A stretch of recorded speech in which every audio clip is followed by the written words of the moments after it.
I think we are good to go. We are good to go, man. All right. You ready, B? Yes, sir. Welcome to another episode of Beyond Beats and Culture. My name is Chase the Dark Sage, and today I'm your host here with my co-host. T. And we're here to bring you some more hip-hop goodness with a new Mobb Deep album coming, Big Sean's album leak, which I will talk about the actual album leak and him allegedly dissing Kanye. Allegedly. Big Sean's new album coming out.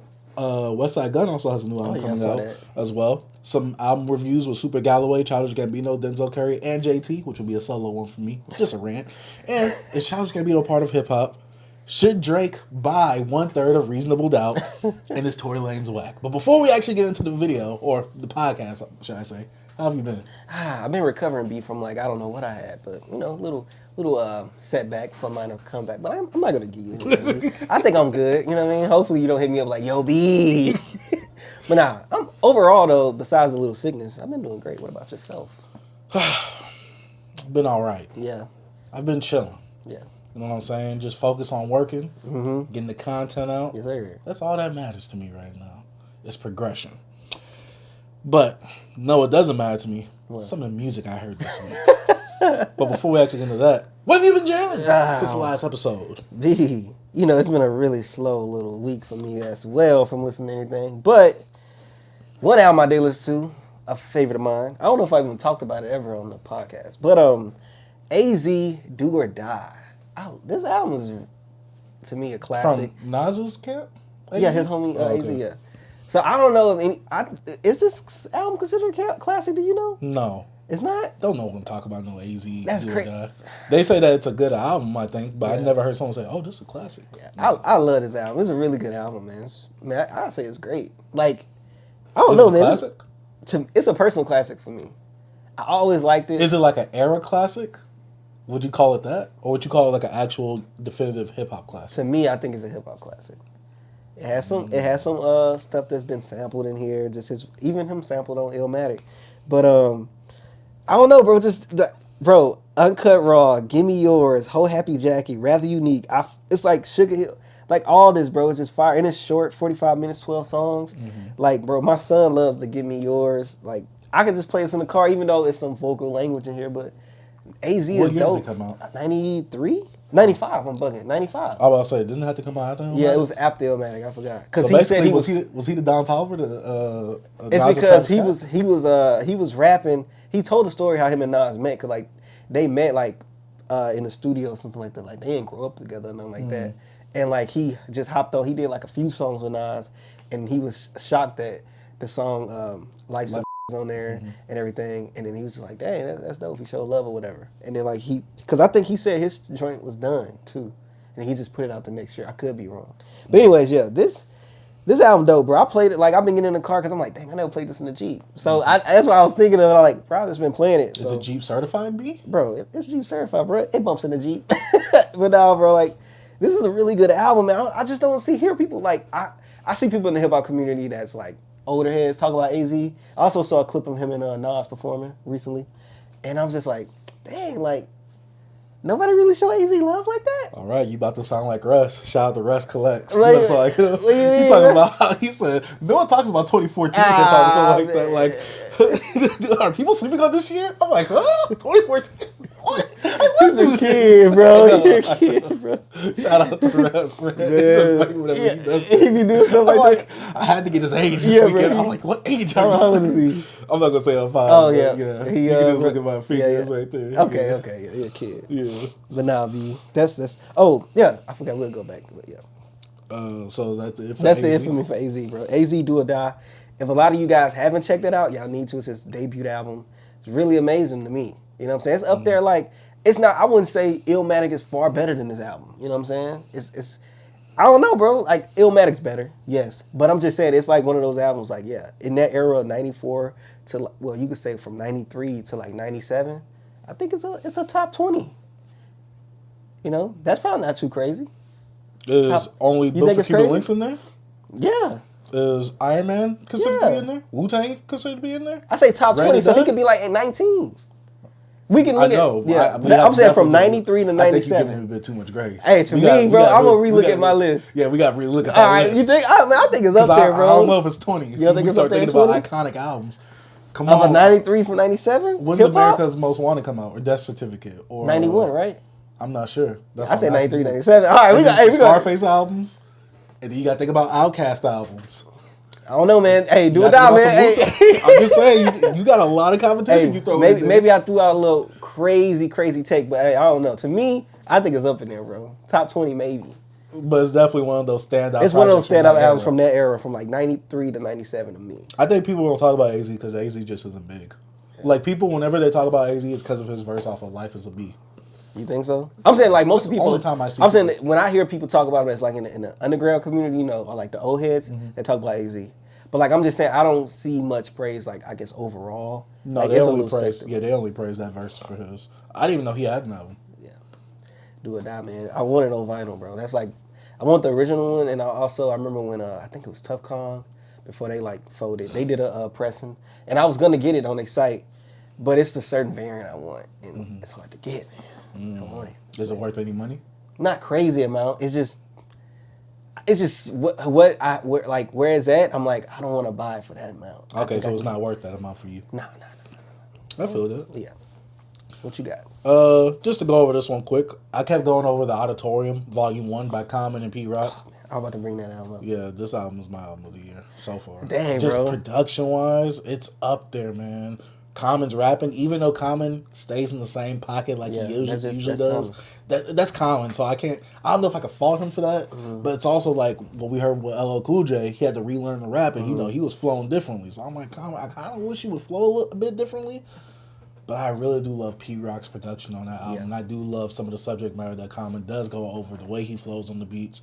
It's just a perfect marriage of those two styles coming together real strongly. I just wanted to revisit that because we did do a review. Yeah. And on that review, I think I said I listened to it like one, maybe two times. And I listened to it once. Yeah, I really enjoy this album, man. Yeah. Like, I just been having it in the background. Like, this is just, like how you feel about the Lupe album, this is my album for me like that. But I love this album because I'm just like, Common really brought it. And I honestly thought Common was washed. Like, because I think some of the directions he was taking on his latest projects was different. I just feel like he needed to be honed back into his comfort zone. Yeah. Like into something like this soulful beats, like sampling, just bring it back to the roots and to the essence of like hip hop and where you come from. I think that's when he get more comfortable. You know what I'm saying? So since you're talking about this, I actually want to talk about this album too, since it's both on our list for this week. Bro, this album's really dope, bro. Like, I've been catching some lines Common's throwing out. I'm like, yo, Common is spitting, bro. And I saw a dude that comments like, yo, you keep listening, you gonna catch some stuff. I'm like, yo, Common was saying, I wanted to like, I was driving from work one day and I was like, I think I'm gonna like freaking write out some of the lines I caught, but I forgot, bro. But anyways, like, there was some really good lines, bro. Like I said, Common does stay in that pocket flow-wise. Yeah. But it's all right for the production that Pete Rock gives him on this album. They made something really special with this one, bro. Like, I hopefully, like, I'm not trying to like be negative, but like, I really hope like they next projects don't try to like veer too far away, like from this, and like, all right, we're gonna switch it up a little bit, like to like mess up the phone, because I know sometimes you just can't recreate it, like that aura you made before, but it's like, man. I will say for the next projects, I want them to be shorter, but I think they're already done though. Like I think they already. No, they said that they already recorded so many songs. Yeah. That they was like, okay, we're gonna have multiple albums. Because they've been working with each other for years though. But I'm like, this is something I never knew. I haven't watched no interview, so I don't know if they saying like, yo, we just been tuned in. For, I don't know how long. I watched the Breakfast Club one, the Math Hoffa one.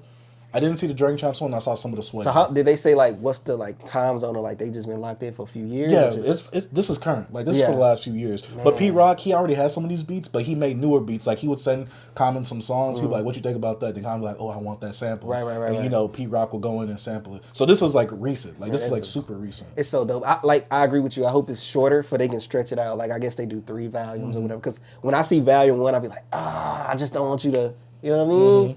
But if they still in the same little pocket, I'm all for it, bro. Yeah, I do want them to change it up a bit because I don't want it to sound too samey to this one. Yeah. But I still want it to be like Pete Rock's soul essence, like filled beats, even though I heard that was a problem from someone on Twitter. That it sounded too Sunday churchy. Nah. But they love the Eminem album. But yeah, I just hope that this album, the next one, I hope it's better, but this one was really, really good. This is good. It makes me want to go back and re-listen and just listen to the first time for some of Common's albums. I was gonna do that this week, but then I was like, oh, maybe I'm gonna do two. If you go through Common, like his collaborative albums with producers, bro, he's top tier. Who else do you collaborate with besides J Dilla? A whole album? Like pretty much Chocolate. Oh, Light Water for Chocolate. Okay, yeah. Okay, I thought you meant like something. And then he did 2 with Kanye. He did. I thought he only did 1. He did 2, bro. He did B and the one after it. Electric Circus. Not Electric Circus. Electric Circus. No, Electric Circus was right before that one. Let me see. Universal Mind Control or something like that. Is it Forever Mine or whatever? I think it's Forever Mine. I'm thinking of a different one. Yeah, him and Kanye did 2 together, bro. Yeah, I didn't know that. Look, they but did. See, I want to listen to that Brown one too. This one right here? Yeah. I remember you said that you really like. Oh yeah, Hungry's like one of my favorite comments. I want to listen to Resurrection. Yeah, I listen to all this. Yeah, Finding Forever. My bad. I said yeah. So Kanye produced that? Yeah. Kanye did this too. I thought about that, but I never heard any good things about that on the internet. Yeah, B is that one. Yeah. You know, and B, I love B, but like going back to it, it's still a great album. But like, come on, man. I don't know. Water for Chocolate to me is better. No, it's a great album. Yeah, I like B though because that production. It's short. It's shorter. Sweet, yeah. I'm just like, ooh, and then it got some J Dilla in there too. It's just some, like how beautiful love can be. It's the stuff that Common got, and I'm like, yeah, man, I like it. Ain't that's B? Yeah, that's what I'm saying. I'm talking about B. I'm just saying it's songs I go back to. Yeah. Like, that Common have on B. Like, I have to go back to. And I feel like even though Kanye brought it out of Common, he produced for Common. Yeah. So it's like, Common has that same flow in every song. It seems like Kanye produced around that flow. I want to, this is like a side note, but like, it's a little, because I'm a fan of like the Roots and stuff. So I listen to like Questlove's like podcast and a lot of his interviews. I actually just bought his book. But he was discussing how when they did the block party with Dave Chappelle, and when Kanye came, he knew his producing career, like when his era, it was over. Because Kanye, he was talking about like Common, he's like with Kanye, like he grabbed everybody, like and he was a rap, bro. He had J Dilla, he had Common, he had D'Angelo, he had everybody, like Erica. Hey, bro, Kanye, he's like, dang. The worst part is, Common came out with a very critically bad album on the Soulquarians. Right after that, Kanye got one. It's crazy because I like what's it called? Electric Circus. I like that one because it has one of my favorite Common songs with Mary J. Blige on that joint. See, I've only heard some of that album. I've never fully heard it as an adult. I never heard it as an adult. To me, that album is kind of like equivalent to like the Jay-Z's Kingdom Come. I don't feel like, some people's like it's like his most hated project, and I'm like, it's not that bad. We also got to think about what it comes off of, though, too.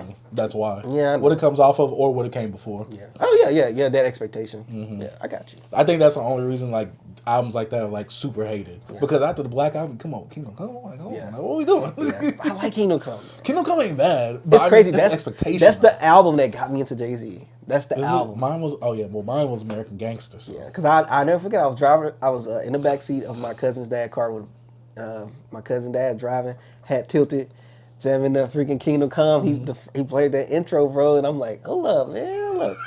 I like this, right?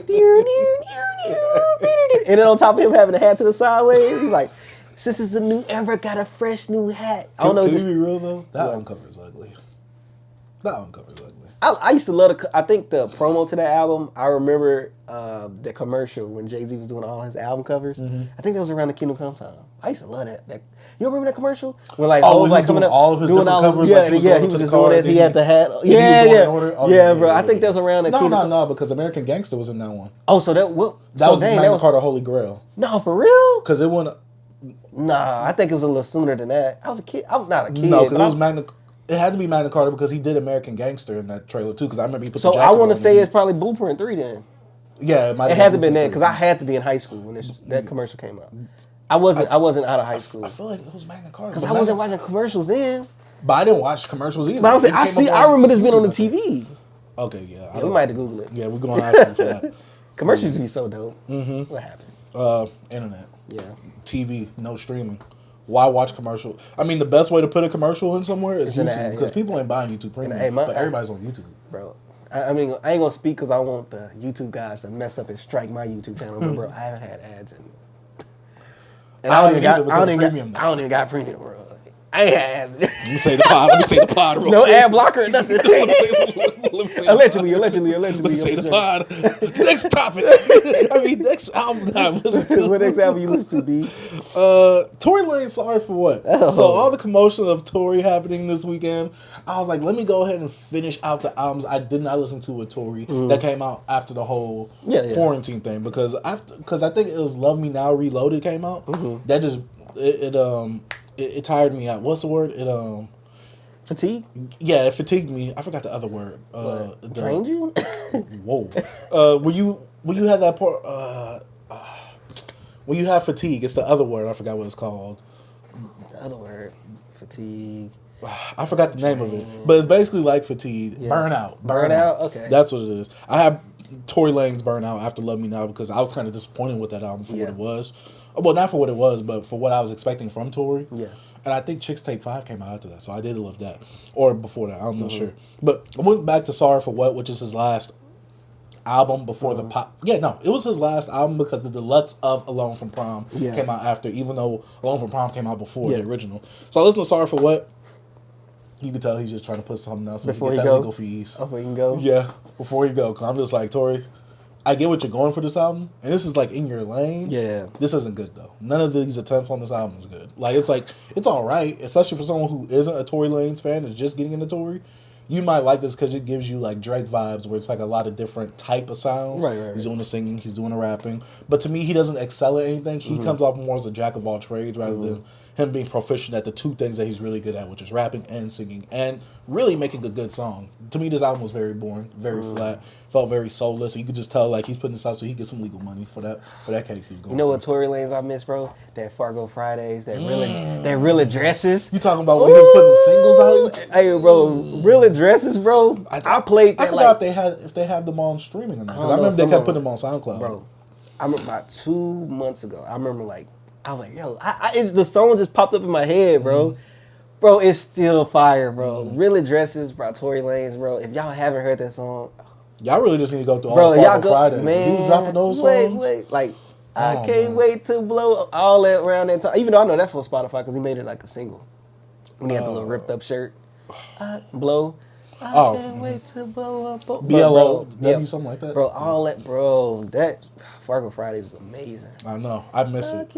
I just miss when artists used to just drop something like every week. And I'm just like, oh, can you just please put this in the EP and put it on streaming, please? Because first when he had his sound, like when Tory is putting out like the, like Honda on there, Honda Civics on there. Oh, you talking about the? Because he got like four songs on there, but he ain't got the full EP on there. Yeah, but he put some of the singles out on Spotify as just singles, which I hate. I'm like, just put it in the EP. I used to get on that Spotify. I mean, that SoundCloud, bro. Tory, man. Nah, I used to have it down. It's so crazy just what Tory went through, like what he's going through now is wild. But like I remember like getting hip to him like my freshman year of high school, and I just thought he was just a Lil Wayne clone. I was like, oh, and I used to Google him on YouTube around that time because I knew he was young. He was like 18, 17, and you'll see him like battle rapping in high school and stuff, being like from Brampton. And I was watching these YouTubes at the time, For Y'all Entertainment. They actually went to like high school with him and all this type of stuff. And I'm like, yo, but at the time, I'm like, yo, that's dope. They know Tory Lanez, but like Tory Lanez wasn't nobody. You know what I'm saying? He wasn't big. And then like doing like 2015 or something when Say It came out or something like that. He started getting more buzz, and then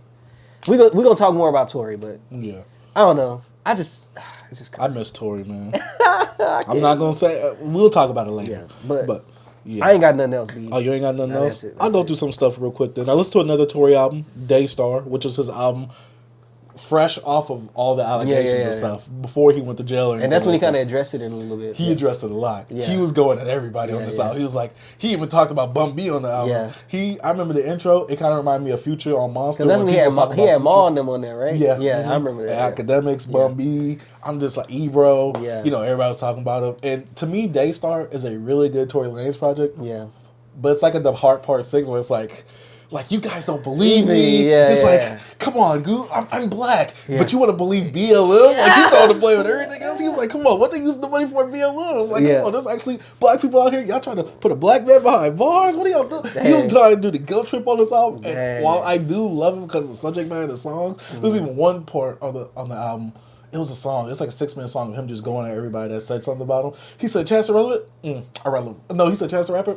Irrelevant. Never mind. Like, I'm just like, oh my God. Yeah, he was going at everybody. He was like, hey, don't put my feature on your album, JoJo. Yeah. He was like, yeah, take me out your top 5. I don't even want to see my name in there, something like that. I'm just like, oh. Hey, around that time, man, I turned my back on Tory too, bro, because, like, you just didn't know, man. I'm like, bro, if I'm thinking, like, I'm just like, Tory, if you actually did this, man, that's kind of cold-blooded, man, because there wasn't much evidence. Like, I wasn't saying, like, yo, you did it, or he didn't do it. I was just like, I'm just going to chill off on him right now, because I don't know, I just think that's kind of whack. Yeah, I was never a Tory Lanez defender of, like, he definitely didn't do it. Yeah. But I will say this, during that whole case, when it was definitely some fishy stuff happening. On both sides. Yeah, that's why I'm like, I don't know who to believe, bro. I still don't know. Yeah, so it's like, we'll talk about it later. Yeah. I'm just saying, I'm not picking no sides. Like I said, I'll talk about it later, because to me, everybody says, well, he was exonerated. Well, I mean, he found guilty, so it obviously was true. I'm like, yeah, O.J. Simpson was found guilty, too. Yeah. I mean, no, not guilty. O.J. didn't do nothing, though. Don't let me get into my O.J. thing, bro. Yeah. O.J. did not kill no people. He did, bro, he did. My biggest point that I'm going to bring up later is Trayvon Martin. Oh, yeah. Come on. We know George Zimmerman. Yeah. Come on. But he wasn't found guilty, so y'all gonna say that he didn't do it? Yeah, he did it. It's like, I'm saying, like, the court ain't always 100% accurate. That's all I'm gonna say. We're gonna touch on that later. Oh, yeah. Let me see, because I was just going through and reading a whole bunch of albums I listened to. I checked out this new person, or someone I don't know, called Orion Sun. Let me see. It's an R&B artist. I don't... Oh, yeah. I used to listen to her. Yeah, she's like this queer girl. She's from like Philly or something, like New Jersey. Yeah. And so, I was listening to Bando Stone, which we'll be talking about later. I had that album on vinyl, bro. I used to have a VMP version. I hate you. Yeah, I used to have it kept coming up. Yo, my bad, bro. You see how he treats me? Look, he never holds stuff and be like, maybe B might like this later on. Yeah, he never did that. But her songs kept playing after Bando Stone in the world, and I was like, let me just give this a try. And it was a very short project. Well, she had 2 very short projects. A collection of fleeting moments. I don't know the rest of the name. And Holding Space for me. I like it. Oh, no, I enjoy it. Really dope. She got an album coming out in August or September this year, so I am going to be waiting to hear that. So I'm anticipating that, see what it sounds like. Another person I listened to was, dang, you might know him, obviously. Pale J. Oh. He wears like a ski mask. Did I talk about Pale J on here? He just put out a new single, too. I don't think you talked about it. I didn't bring him up. If you did, I'm not sure. Oh, I also listened to Getaway by Orion Pale J, bro. Yeah, because you're always tapped in with everything. As soon as I see someone, oh, yeah, I know him from grade school. Yeah, I know everybody, man. Hey, Pale J's so dope, bro. I listened to Celestial Suite. So fire. So fire. I wish that project was longer. It's like 4 songs. I'm like, I got 4 more to go? Instrumentals. I'm like, oh. But yeah, I enjoyed that project from the Celestial Suite by Pale J. Another project I listened to. And when I first listened to it, I didn't like it because I didn't listen to it all the way through. Mr. Beat the Road by Bossman D-Lo. See? See? Yeah. This man had everything at one point. But yeah, last project is Mr. Beat the Road by Bossman D-Lo. When I first heard this project, I couldn't get through it. So what's with the Bossman D-Lo hype, man? People love this guy. To me, he's like a very mainstream version of Young Nudie. Like, if you like Young Nudie music, you'll like a Bossman D-Lo. I saw a tweet. They said Bossman D-Lo is somebody thought he should be, but that's Boss D-Lo. Oh, East G. They saying Boss D is a better version of East G, yeah. ESTG. That's how you say it? I think it's East G, yeah. Oh, I thought it was I think the EST is the East. I don't know. I heard people call him East G too. But I've never heard that. ESTG, East G. Yeah. He got some stuff I like too, though. I only heard a few songs with him and 42 Doug off their collab project. Yeah. But Bossman D-Lo, and I know a lot of women online be like, oh, how can you say this about this, but then you don't say it about the male rappers that are in the mainstream? First of all, we really don't talk about like male mainstream rappers on the level of like a Bossman D-Lo or a Moneybagg Yo or Polo G or anything like that. We don't. To me, there's nothing there for me to really like want to talk about. But for Bossman D-Lo, he's in that same realm. He could get very samey, but he just, like, his songs are fun, man. That's fun. The songs are catchy. The hooks are good. He has a very good charisma about him. He's very energetic on the beats. I enjoy it. Now, like I said, a lot of the songs can get samey. Subject matter is the same throughout all of it. But to me, it's all about how you flow and the energy and the charisma that you give on the song itself. Now, will I say the project is a must check out? No. You can listen to some singles and you'll get what Boss Man D-Lo is about. That's literally all his subject matter. But the songs are fun. Like, when you just have this in the car just bumping, you just got that rhythm going. This got that whip appeal, man. I enjoy it. I really like Boss. I never thought I'd say this. I like a Boss Man D-Lo project. Mr. Beat the Road, Boss Man D-Lo, and it has all the huge hits that are currently, real big on TikTok, except for the newest song that he has that has a dance challenge to Yeah, my younger sister, the youngest one, they put me on Boss Man D-Lo. Her and my little cousin one day, they was like at the airport. They wanted me to pick them up. I had my girl pick them up, and they came over. They was like, "Yeah, Boss Man D-Lo was like what we listened to." I'm like, played them. I'm like, this is what y'all listen to. But I understood, Yeah. I understand. I understand it. Like I said, it's not great music, but it's fun music. And I was like, how y'all find him? TikTok. So I was like, yeah. Okay. I told you it's a new radio. Yeah. That's also another one I got, because that was my last project. TikTok is the new radio. Because every song I hear on TikTok is literally on the radio. Literally every song. Well, obviously every rap song, because I'm only listening But you don't to think that social media reflects what's going on, like, in the culture? No, like, it does. That's why I kept saying, like, TikTok is the new radio. Like, if I hear it on TikTok, it's going to be on the radio. Because if it's huge on TikTok, besides, like, the little meme songs, like, the songs that you know are memes, like, if it's, like, an actual song from an actual artist, it's going to be on the radio. Every single song. But it's always going to break on TikTok first before the radio. So, to me, TikTok now dictates the radio. TikTok dictates the radio. I have no. Because there's this one song I was telling you about a few weeks ago, the Jordan and Adetunji, the Kehlani freestyles. I'm not freestyle. The Kehlani song. I've been hearing that on the radio now. I heard that Lay Banks chick on the radio too. Yeah. I've been hearing all these people on the radio. So the crazy thing about it, I don't even think that's a crazy take in this turn in this time, because, like I said, like, a lot of labels are reflecting on, like, people in social media. If they have, like, impact of that song, they're like, oh, I'm gonna sign this. I'm gonna sign this girl. So it's like, now you seeing that stuff reflect on the radio, because the radio like, hey, this is what's hot on TikTok. This is what the kids like. We got to play it. So, but I think with TikTok, there's a way more return with it. There's way more, like, stock investment, but there's also a greater way to read the analytics on these songs. Because with the radio, you can't tell if someone likes a song or not. On TikTok, you can tell, because people are consistently interacting with it, consistently using it in sounds, consistently using it like to put it in the background of their videos or whatever. To me, there's a greater way to judge songs based off of TikTok, and it's way better to push a song on TikTok, because I feel like way more people are active on TikTok than they are listening to the radio now. Yeah. Oh yeah, most definitely. So, and, like, one thing is, like, I don't be on TikTok, but my girl is. Every song I hear my girl flip through, sometimes the same track, and it has, like, some type of challenge to it. It's more, I feel like when it comes to, like, TikTok, it brings more interaction with the song, because now you have a challenge that's with this song as well. And also, the song is catchy. So you had $1 Million Baby, that was, like, all over TikTok, and look, it was a big radio hit. Euphoria, even though it was a diss track, it still was big on TikTok as well. Yeah, it's not on the radio. Yeah, but it's big. They Like Us, also another song I was hearing huge on radio. And on TikTok, it was, I'm just saying, like, all these other songs, I'm like, hey, like, TikTok, hey, man, your take not even crazy. Like, I think that's just real life right now. That's just what we're dealing with. Which is crazy. You think so? I never thought it would get... I never thought that we'd have a social media to where it would dictate music on the radio.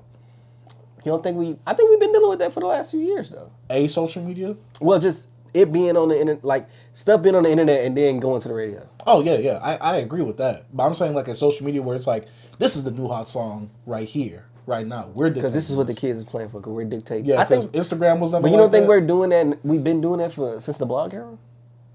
No. I think a lot more stuff, even though it was more known. I think, so what it is for me is, like, I think now it's hit its pinnacle. Now it's hit its stride, because I think MySpace done. I think TikTok, what TikTok's doing is different because of the videos interaction. But I think we've been doing this for years now. I think it's always been it. The internet always been. That's why, like, since this era, like MySpace and all that, how MySpace songs, that's how people record labels found bands. I think it's just been like this for the last, I want to say, almost 20 years now. Well, in terms of finding people, yes. I'm talking about, like, dictating, like, I never thought the internet, because there's a lot of internet songs that are internet famous, and this is why I like to call a lot of artists internet famous, because in real life, people don't be listening to these artists. Or, like, in actual life, in actual real, when you walk around and stuff, you don't hear people listen to these artists, but you will hear it all the time, like, on social media. Or you'll hear it like a $1 Million Baby. No, because I always hear it on the radio. I'm saying that you said the artists. I don't think I'm hearing people listen to Tommy Richmond like that. No, I mean, like, they don't listen to those artists' songs, like those big songs. Okay, my example for this is Lil Mozzie. You remember him? Yeah, right? I remember him. Anything that blew up on Cole Bennett, I never heard on the radio. That's why I would say that they were internet famous before anything. Like, people would listen to them in real life. I would never hear these songs in real life or at a gathering or anything like that. But you don't think that's the same applied to TikTok? Because you only going to have like 5 or 6 songs that you might hear on the radio from TikTok. Because you're going to have songs that's big on TikTok that's probably not going to hit the radio because it's not as popular. Yeah, but that's what I'm saying with the internet age. That's why you said with the blog era, I feel like it wasn't that because I feel like now there's more of a chance of that pipeline happening rather than back then. Like, what have we never heard stuff off of mixtapes hitting radio? You get what I'm saying? Like, mixtapes back then were big. Like Day and Night Day and Night went crazy on the internet. But true, you're right. But that was also on the album as well. I'm saying it's way before. I'm saying, look, Day and Night got popping on MySpace. Then they went on to like being on video games. Then it got big overseas. He got on video games before radio? Before his album came out. Day and Night was on freaking NBA Live 2008. Oh, see, I'm saying, I'm just telling, like, it's been. Always been. That's why I'm here. Look. So look, this is what I'm trying to tell you, bro. It's always been doing this. It's just TikTok's just a new platform. Yeah. And I feel like you can get more spins now because it's more users on TikTok now. But I think it's always doing that. It's always been like that since, like, to me, the MySpace era. So, past 20 years. But I think TikTok is just that new platform. I think, but the internet, period, like, just saying the internet and not even putting a social media to it, the internet been doing that for 20 years now. Almost, I guess. To me, I'd have to say social media because MySpace is a social media. Yeah. Facebook. But you got YouTube. YouTube was the only place that you could really listen to music and see music videos for, though, too. Besides Vivo. But you gotta understand, some people YouTube stuff, like a video, got so popular that it was like, I ain't saying the songs on the radio, but it got so big, I don't know if it ever charted, but it's like this viral moment. You know what I'm saying? A song could become a viral moment. Remember, like, Chocolate Rain, Rebecca, Friday. But true, but we also got to remember, though, YouTube is an algorithm as well, just like a social media. So that's why, to me, it's like in that middle ground because it's still social media. I mean, remember, we used to be able to, look, I'm showing my age. You used to be able to instant message on YouTube. Yeah, I remember used to be able to text. You can do it in like 2019. I remember you can do it. On YouTube? Yeah. See, I don't remember that. Yeah. I remember that back when I was like 2018, 2019. Because me and my girl, we used to like message each other YouTube videos on YouTube. Then they like totally got rid of it like at the late, I don't know, a new update like before 2020 or something like that. I remember that. Yeah, it's a dangerous feature now that I think about it. But yeah, to me, YouTube teeters that line. To me, YouTube helped bridge that gap more so. I think it's a part of it, man. I think all of it works together.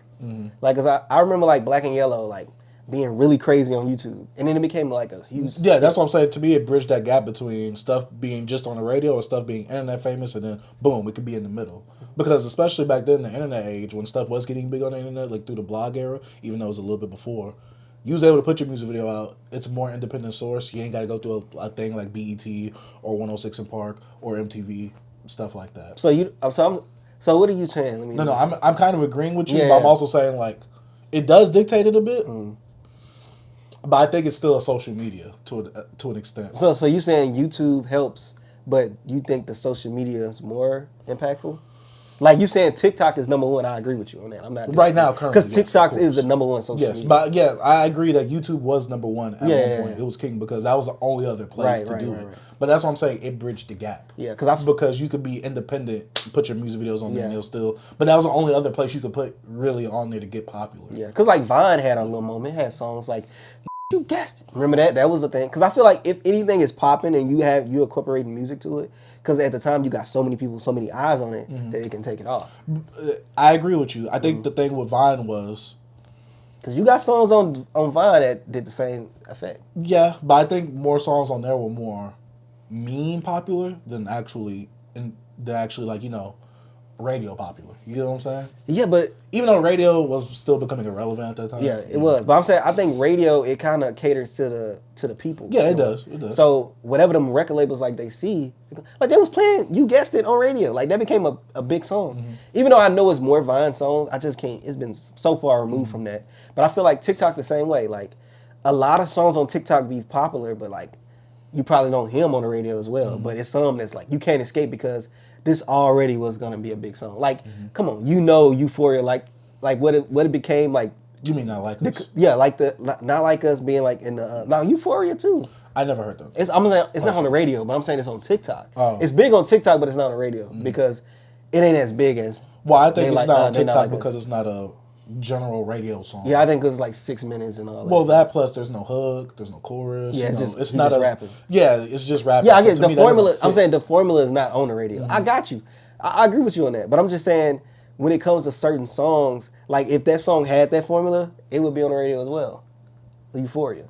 I agree. Yeah, but I'm saying when it comes to like TikTok, it's just the new outlet. But I feel like the internet just been doing this for the last 20 years. Damn. That's what I'm saying. Like your take, yeah, that's what it is now, B. Yeah, because I can't escape none of these songs now. Yeah. I go in the car, radio, boom. TikTok, boom. I'm like, God dang it. Hey, that's why every time you crank my car up, it goes right to my. It takes a little while to connect. Hey, I don't want nothing to do with the radio, bro. Sirius radio keep hitting me up. I don't want no. What I gotta do with some satellite radio, bro? What I'm trying to listen to some guys talk about like basketball or something. Like, come on, bro. Yeah, you don't want to hear Sway B? I don't want to hear Shady 45, whatever it's called. DJ Woo Kid, man. I want to hear. Yuck. I don't want to hear freaking Sway. How Sway? You know what I mean? But nasty. It's next on the docket, man. That was a good conversation. I'm telling you, B, we can what's the word? Compensate, even though I don't even think that's a word for a lot of things. You know what I'm saying? Yeah.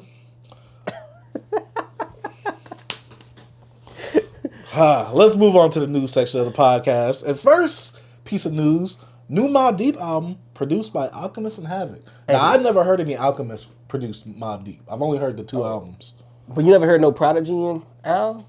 The only song I heard was in our playlist, which you should go check out our playlist. It will be in the description down below. That's the only time I've heard it. And I was like, ooh, that's good. Because remember I asked you that Albert Einstein one or whatever? I said, was that good? You was like, yes, of course. But hey, you need to go do some little research, B. Because when you step into this realm, oh man, when I saw this, I'm like, yeah, I'm ready for this. Because I like Havoc, so underrated. Like it's so dope that recently P Rock was just talking about how underrated Havoc is. Like it's crazy because like I think a year or so ago, me and this guy had a conversation about like this stuff that Havoc be doing, like nobody really talks about. Like this dude's insane. What does he do? I'm just saying how he produces, like some of the samples, how he flips them. Like I'm just saying it's crazy. And P Rock was bringing it up. I'm like, yo, that's crazy, bro. You listen to like freaking Hell Is Hot and the Infamous. You hear them beats, bro. It makes that was good, bro. Like this, it's no way you can make me feel like only album that probably made me feel that like a song like New York State of Mind.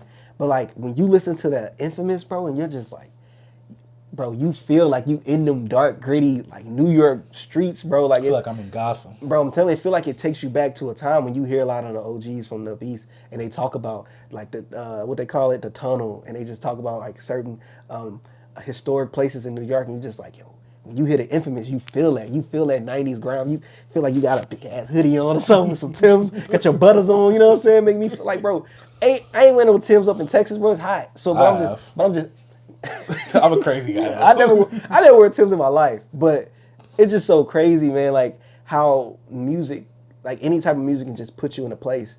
And like with that album, it just puts me in a place every time, B. It's the production is so amazing. So what I want to get from Havoc and Alchemist, I want Alchemist to get a little dark, and I know what Havoc's gonna bring. And I don't know, give me like 10 tracks, you know, Prodigy, they got some stuff that we don't know about P, and I'm just ready, bro. And I'm pretty sure Alchemist might bring some of his guys in from his little camp, have some little features. You might see a Bodie feature, you know what I'm saying? So, I don't know, man.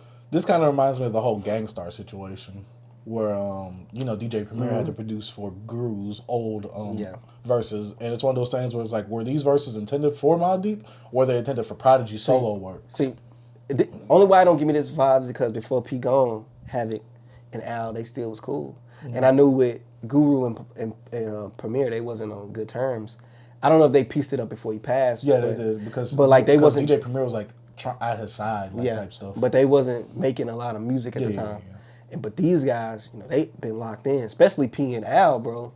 But also, I agree with that. Havoc and Prodigy at one point was beefing. Yeah, right? Yeah. I think at one point they. But they made up while Prodigy was alive. Yeah, I believe so. Yeah, from my knowledge, yeah. And like, so I'm saying like, bro, no one just regardless. I know Alchemist got some unreleased stuff from P already, bro. So I already know this is gonna be dope, man. It's like a situation when we know that Mad Villainy 2's out there. You know what I'm saying? We know it's there. And they worked on it together. And Maclib. So it's one of those. So I think me hearing this news is like, I know it's gonna be handled gracefully. I know it's gonna be handled well. You know what I'm saying? And then Havoc rapping too. You know what I'm saying? So I don't know, man. I think it's gonna be dope. I don't know if it's coming out this year. They say. I'm not sure if it's coming out this year or not. Yeah. I didn't look. Yeah, I hope it's a next year thing because like I feel like a lot of stuff been happening this year. So much is like music coming out, and we almost at the tail end. Start us off with the first quarter next year. So, question: do you think that this album? I don't know why I keep thinking this. I feel like this album will be like that Gang Green album we heard earlier this year. Oh, like that same vibes? Yeah. It could be, but a little different because I know with No and Al is the whole like more horrorcore type thing. Mm-hmm. Snatch your tongue out. Yeah, more vivid graphic lyrics. Not saying that P can't do that, but I don't know. I think it's gonna. Oh, excuse me. Some of the production might remind you of that though. To be honest with you, but I just don't want the same vibe. So that's why I'll be happy if it comes out next year because I feel like I already got that vibe with that Gang Green album. Yeah, I think it'd be. Which I'm not saying is bad. I'm just saying like I don't want the same thing like coming out within the same year. I think it'd be a little different. Not saying Oh No and Al's not like they can rap. They be rapping, but like. That's my beat. Yeah, I'm just saying. Yeah, they make difference. Yeah, it's gonna be a little different. You know what I'm saying? Al has some good verses on that album. Bro. I really like that album. Dang, I really did. I need to go back to that more. I really like that album. Next project coming out this year, Big Sean's Better You Than Me, August 9th. We'll be talking about his leak that happened. Mm-hmm. But yeah, Big Sean has an album, Better You Than Me, August 9th. B, are you hyped for this? You say you've been ready for that Big Sean. I don't think I've been ready for nothing big. But I will say I'm ready for it, not hype. Because I think I'm coming into this album with more positivity. I'm being more optimistic on this. Because hearing that little rap Radar freestyle, I enjoyed it. Because, he did the little flow. Because some people say, oh, he sound like Drake. But I'm like, you got to remember, he was doing this flow. You know what I'm saying? And some people saying, like, oh, is this a Drake flow? I'm like, it's a lot. Big Sean came to the game with different flows. Like, it's people that took his little flows. Especially like his little, I wouldn't call, what they call it? The stop and go. The super duper flow or whatever they call it. I think they called it the stop and go. Stop and go super Even though they said that Ludacris, came out with that song towards Sean because of that. Yeah. And then they said Ludacris was the first person to do it. Yeah. Shout out to Luda because I remember that diss song. But I'm just saying, Big Sean, when he came to the game, he came to the game. What was something to me was about him was his flows. Yeah. Like, some of the stuff he was saying, like, yo, cheese ball. To me, the charisma and that flow. Yeah, but that flow, he got flow. Yeah. And how he was flowing on this beat, it was a weird production choice for me. I was like, hey, this is a weird little beat, but it didn't sound bad. But he was rapping, so I'm excited, man. Not hype. I'm excited. I'll talk about this a bit more when I talk about the leaked album in a bit.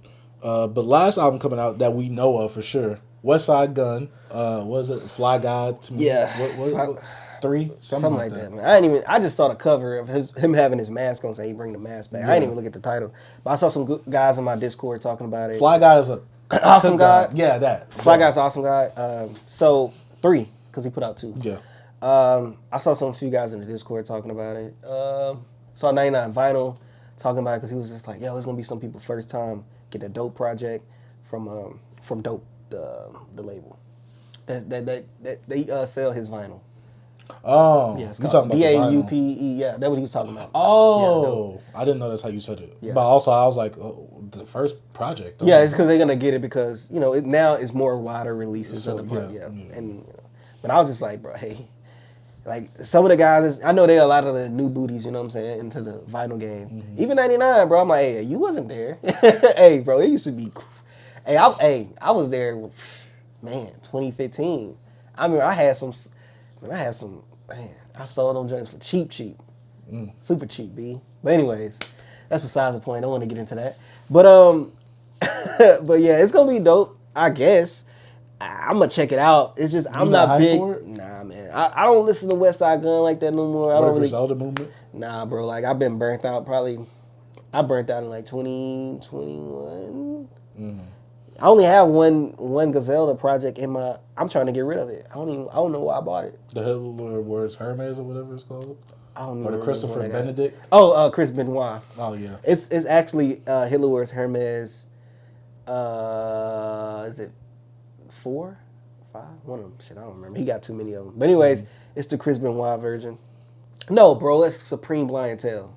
Oh yeah, because even though that's even though that's my favorite that's one of my favorite Westside Gunn projects. But I just don't know why I bought it because I got rid of my original, the one I had, and I just I don't play that stuff no more. Mm-hmm. I don't go to it, because West was putting out so much music. Like first I used to 2017-ish, 2016, I'm like, oh, new West, new Conway, new Benny, I'm ready. But by like 2020, I think I was just like, yeah. Do you think they flooded the market? Yeah, I think at the time when they were so hot, that was pretty cool. But like right now, they kind of, they not putting as much projects like that. But I feel like a lot of the people that was the core, they not as they still got them cult fans, but you still got the guys like me that's like, I'm not a cult fan base. Yes, I was there early, but I'm not that guy that's like hardcore hip hop. This is all I like. I like that gritty stuff. Cause like, bro, no, I don't. I always want to hear the gritty things. You know what I'm saying? B, hot take. I heard this from the Rap Roundtable. Is this like how the female rap is right now? What? This is those sector of guys that's rap about the same thing over and over. People love it. Nah, it's not even a hot take, bro. Cause I always felt that way. I feel like it's a certain genre of people like that. You said like, remember you was like, nah, I don't have no reason to talk about these people. Mm-hmm. Like with the girls, you could talk about them because not many people really having conversations about them on YouTube like that, right? Mm-hmm. But when it comes to the guys, it's like Moneybagg Yo, the D-Lo, whatever his name is, those type of guys, there's no substance. I'm not even gonna lie to you.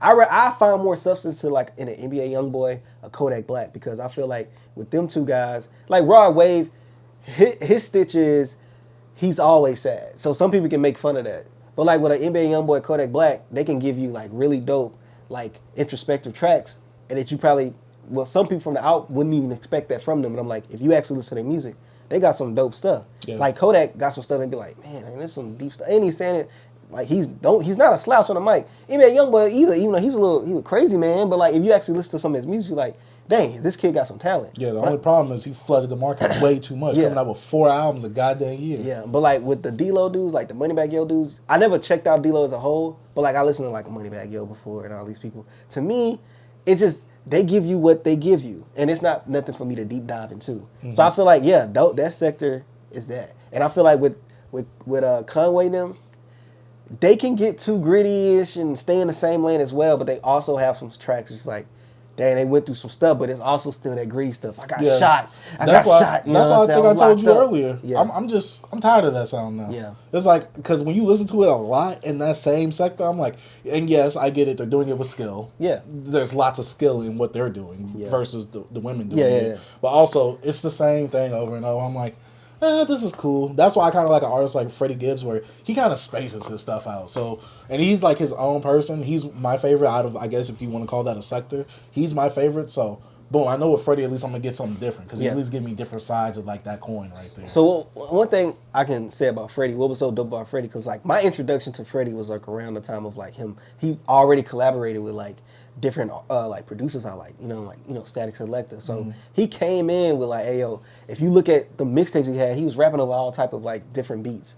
So I think he came in with like, yo, I'm versatile. Like, yes, I can get on this trap stuff too, but I also can be on this soulful beat. Mm-hmm. I can be on this eclectic beat over here. I don't care. Get Madlib, give me something. Like, he showed you like, yo, I'm a student of the game, bro. Like, I can do what I want. Yeah, to me, you can't box him in. You can't box him in. Like, yeah, Freddie he can rap about the same thing, but he can do it over a different beat, and he has a really good character. Like, he's funny, and like he's a dope rapper. So I feel like some artists, they can do that, especially when they show you that in the beginning, because then you can like trust them more, I believe. Because like when Benny tried to flip it up and do stuff with Hit Boy and stuff like that, some of his fan base was like, I don't like that. No, don't do that. Why are you trying to sound like more like mainstream and stuff like that? You know doing that can scare away from your fan because they so used to this. It's like some people, we know what we're gonna get. Like with Pusha T, we know what we're gonna get from Pusha T. What Pusha T gonna talk about? I think the most different thing he has in his discography, based off of My Name Is My Name and Up, is the Fear of God too. Yeah, because of the production choices. Yeah, and what's so crazy about that, what Pusha T came on is on freaking Pharrell, like NERD beat, like Neptune. So he came in the game like, yeah, we talking about these coke raps, but look at the production we doing it on. Totally different. Definitely. And I could take these coke bars and put it on some hard, and you'll be like, ooh, this sound too. So it's you know what I mean? Like when you, it's some way is the way how you come into the game, how you introduce yourself. I feel like all right, cool. That's subject matter the same, but he's doing it on. It's all about how you execute it. For you know what I'm saying? Yeah. As long as you could, same like we said with The Weeknd, same subject matter. Yeah. Just make it sound different. I'm cool. Yeah. I don't care if you rap about the same thing. It's about how you present it to us. Yeah. I got you, bro. Yeah, I got you. That's why I'm just tired of like the whole Griselda thing. Cause I'm like, I'm cool. Because you never really got into it. Like I never got into it. Like I tried to hear Tana Talk 3 and I'm like, oh, this is cool. Yeah. Then I tried to hear some of Benny's other stuff. I like the plugs I met. I heard dope. Supreme Blind Toe is cool. Yeah. But the Colin one was the one that kind of just like set me off. The Lulu. I'm just like, this is good. Lulu, I'm just like, it ain't, Yeah, you know, I was listening to a lot of Alchemist produce stuff with him and Boldy too. I'm just like, I feel like I already got this. Yeah. Like, I'm like, they kind of, like, obviously they rap differently. Their characters or their rappers as they are rap differently. I'm like, I kind of feel like I already got this though. Yeah. I'm like, So that's why I kind of stopped listening to that for a while. I remember I got in a big old debate with like one of the guys in the Discord about, he got upset because it's a rapper named Young Morphosis, and it just reminded me of like, just, you know, us being like black as well, and like, knowing like crime being in our community, and like all you hear is these rappers talking about shooting niggas, you know what I mean? You can bleep that out if you want, but like it gets to a point where it's just like, dang bro, this is all you gonna talk about, killing us?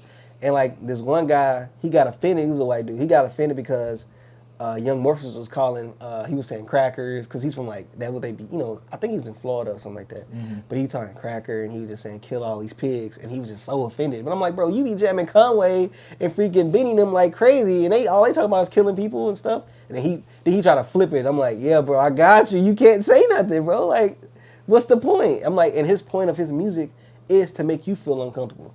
You know what I'm saying? But you feel very comfortable of a black man talking about killing another black man, like nothing. And like me, it got to a point like when I wasn't listening to music no more, because I had to remove myself from that, because I just felt like it wasn't healthy. I was listening to too much of that stuff for like bro, that's not even my lifestyle. So I was like, man, let me step away from all this kill them, shoot them up bars, bro. That's why I stopped watching battle rap sometimes, bro. I'm like, I got tired of them talking about their imaginary guns. It's like sometimes I had to step away and bring back to appreciate it a little bit more, because I know it's an art form as well. But it's like sometimes you get burned out, bro. Like, so I ain't gonna lie, I've been burnt out on it. So I listen to, you know, like Common. I'm gonna jam some other stuff. I jam all type of music, but I can't just fill my playlist up with. Yeah, I got the dope in the, you know, all the crack and shooting. I remember back in '98 when that's why I've been listening to a different categories of rap. Like recently I've been doing Drake. You know, I did Jay-Z.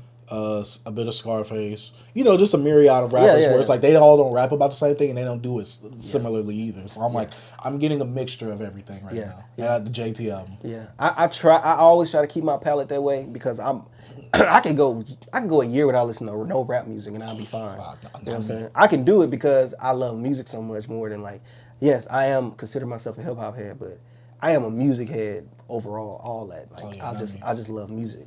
Yeah, bro. I remember one time I did a little challenge with myself. I did like 4 or 5 months with no hip hop. Yeah, not me. Yeah, this guy. I gotta listen to R&B and hip hop. Sorry. Oh yeah, R&B. You know what I'm saying? I'm gonna play some R&B. But I remember it's a certain type of R. I'm a neo soul more type of guy. I like contemporary R&B the most. Yeah, I'm a 2000s R&B. Yeah. So you like a little Bobby Valentino? It's cool. I like his hits. But I'm not like, oh, yeah, that B-side right there? Yeah, Bobby Valentino's really doing the thing. Yeah, I don't know why. I feel like Bobby Valentino and Jeremiah are the same person. What's the other guy? Music Soul Child. Hey, he dope, bro. No, he got some hits, though. Yeah, I'm just saying he dope. Oh, yeah.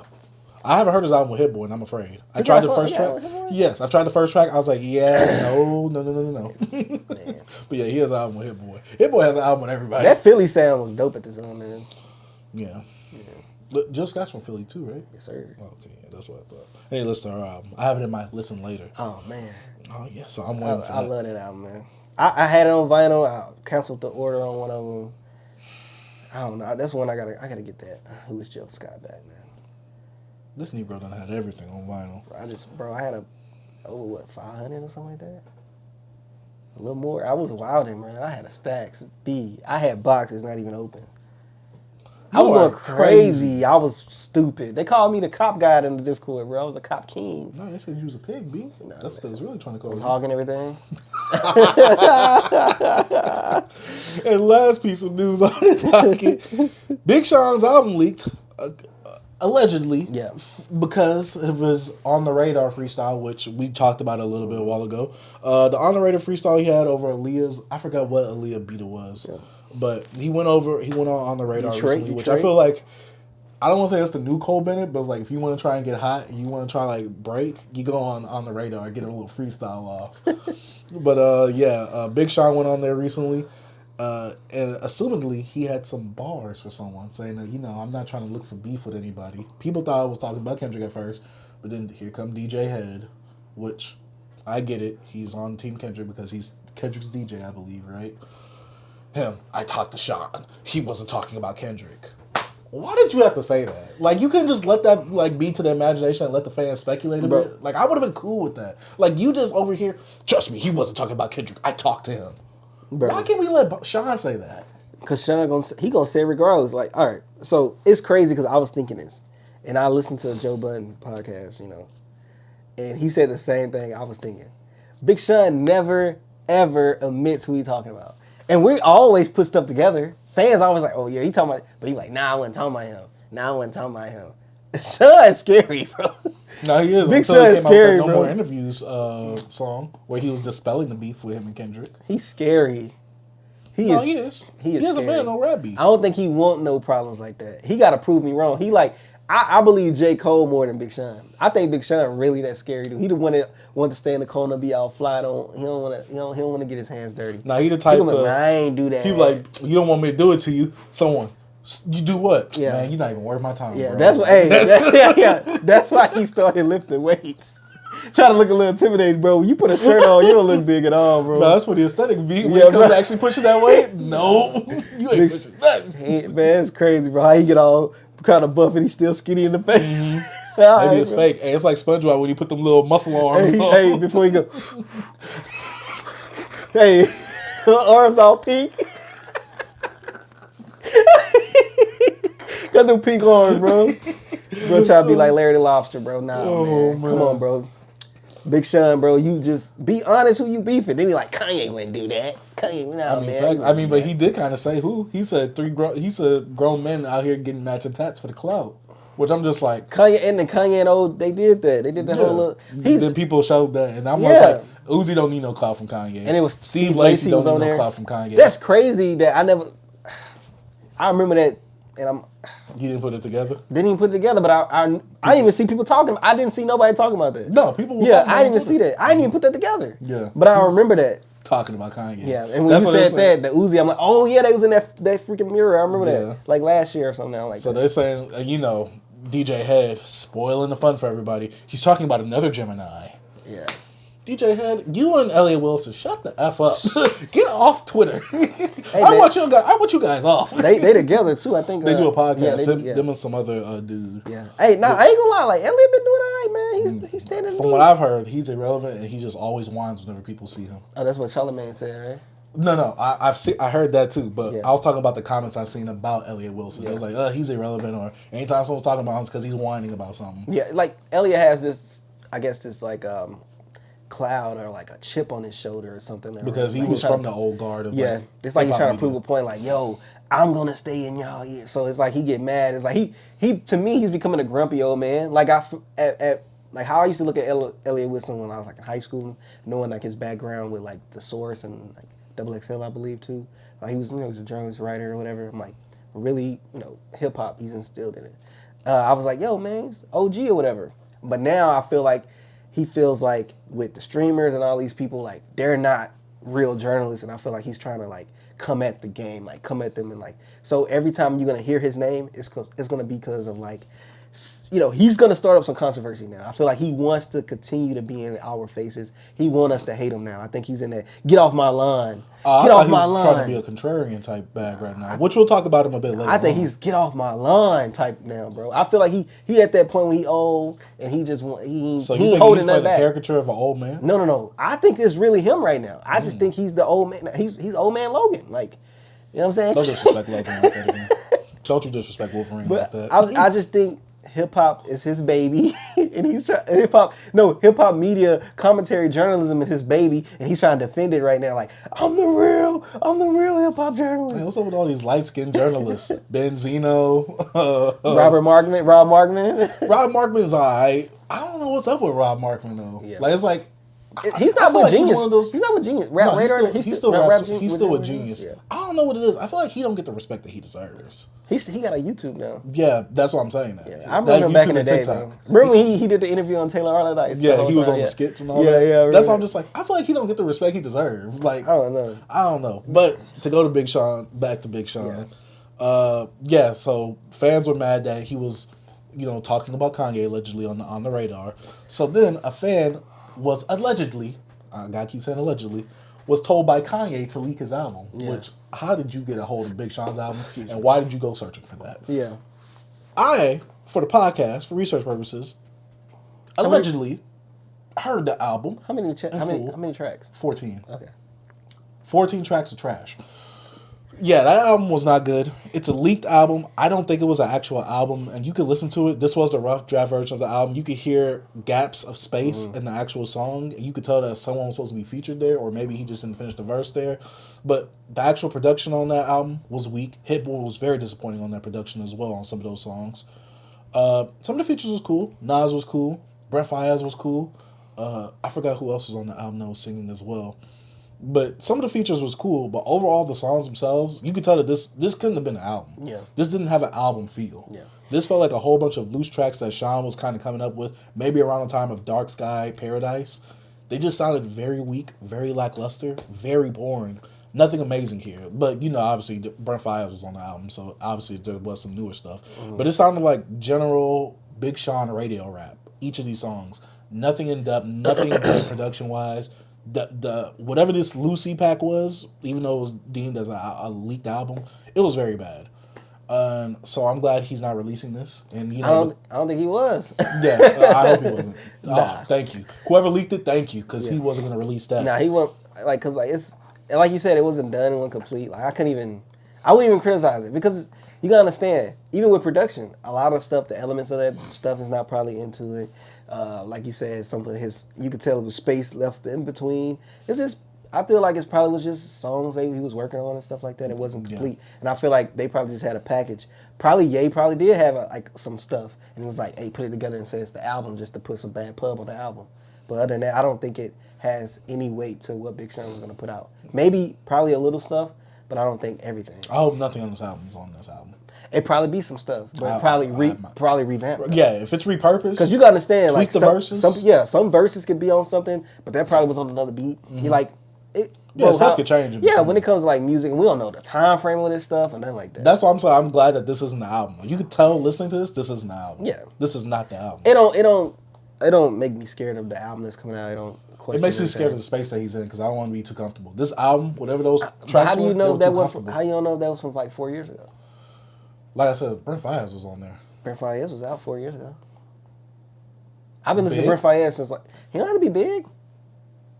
What? He's working with Big Sean. What that mean? I'm pretty sure he was big. Like he has to have some buzz for him to want to get Brent Faiyaz. Well, because who does Big Sean work with that was just like not known like that?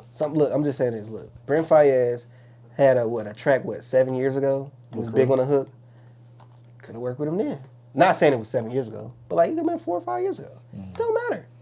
We don't know. Like I said, this does sound like it was recorded around that time. I did say that. Around Dark Sky Paradise and all that. Because these tracks kind of sound a bit adjacent to that, just not on album level quality of an album like that.